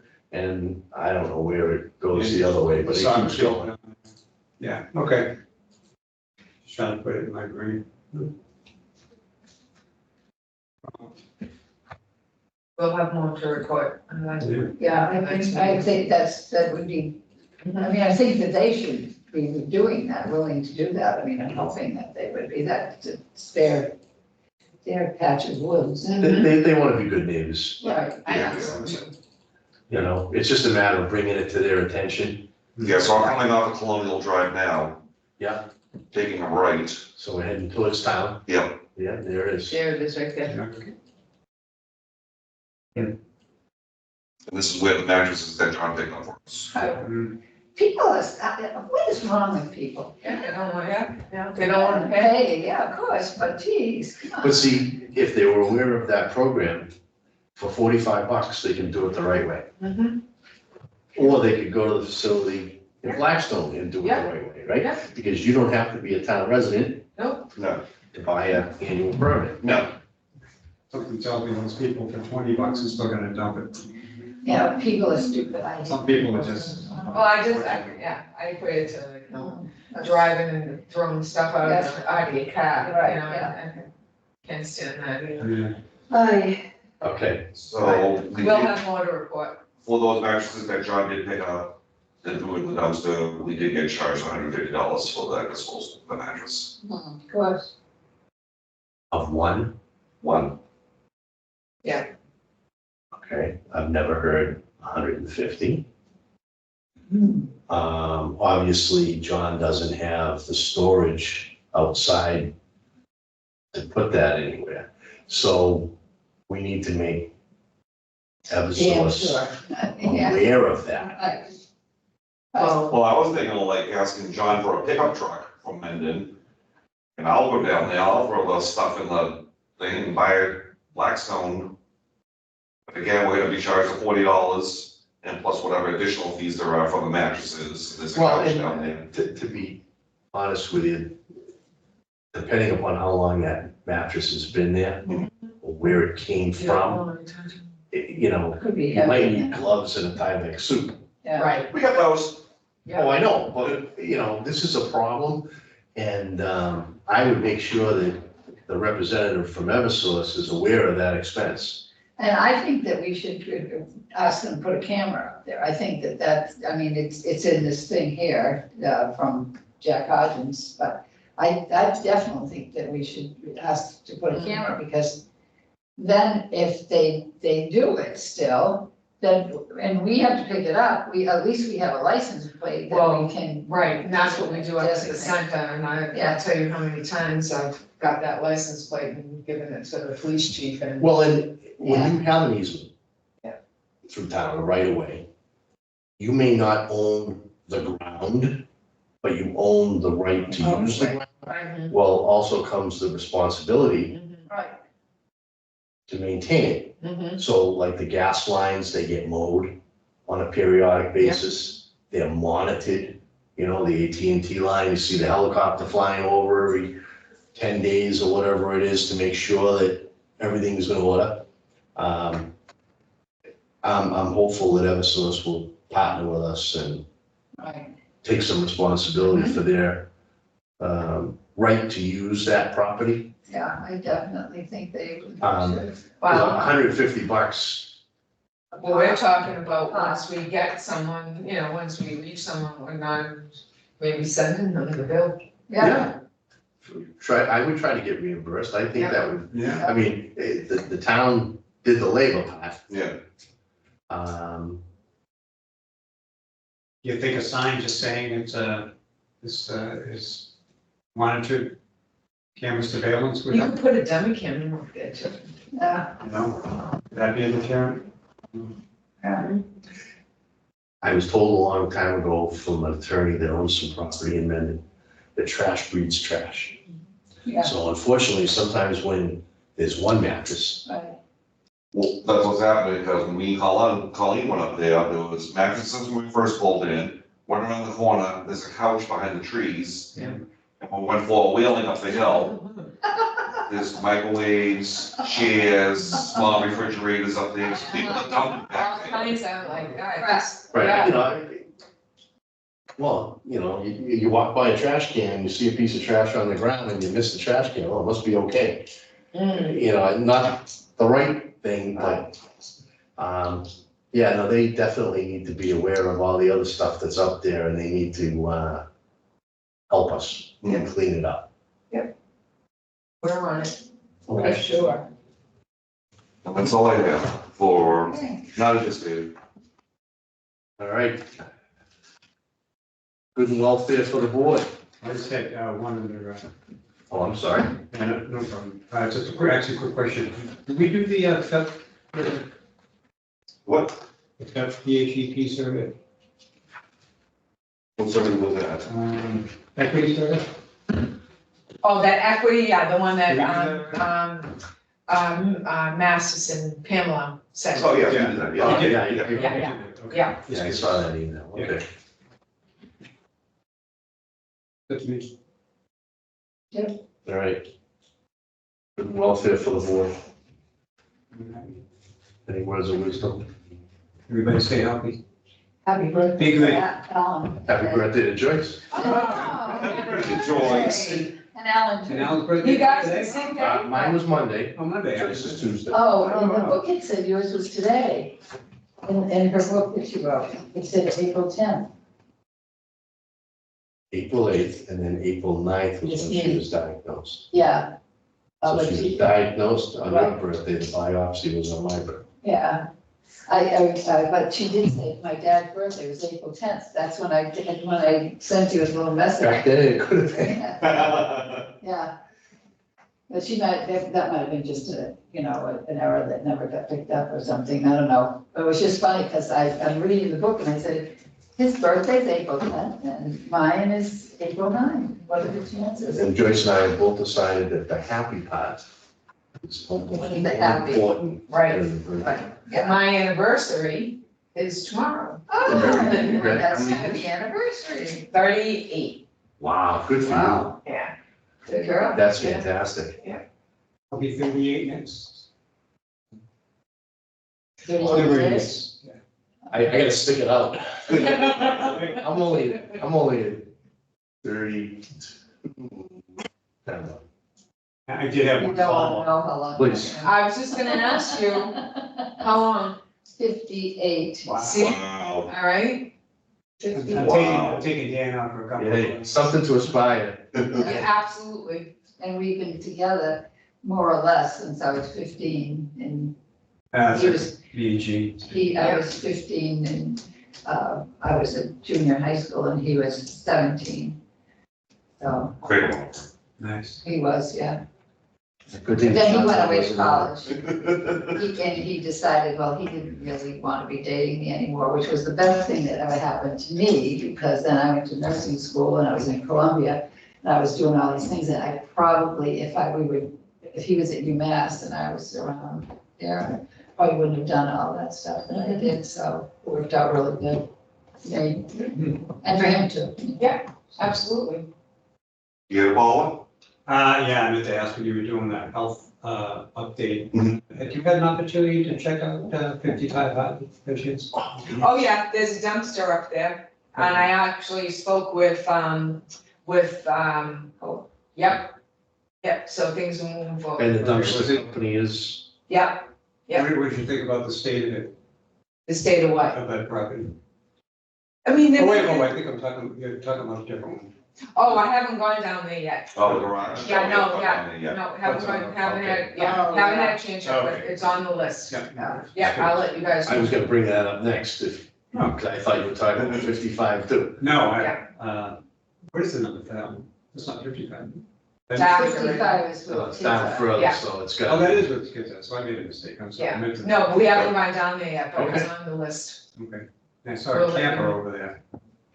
At that property, is there a camper over there? Yes. 55? 55, yeah. Yeah, there is, right there at the side of the road. Right. Yeah, that's been there. Is that in that also? Oh, yeah. Oh, okay. Yeah, that's been there. I was saying, where am I camper? Okay, Yeah, that's been down there. cool. It's just me. Good. Everybody good? Everybody's good. Set the next meeting, April 24th, 7 o'clock, 7 o'clock, fishbowl. fishbowl. Fishbowl. I like it here. I mean, Can I have a I motion? truly, I move that we adjourn. Second, Second. all in favor? Aye? Aye. Aye. Thank you all. Thank you.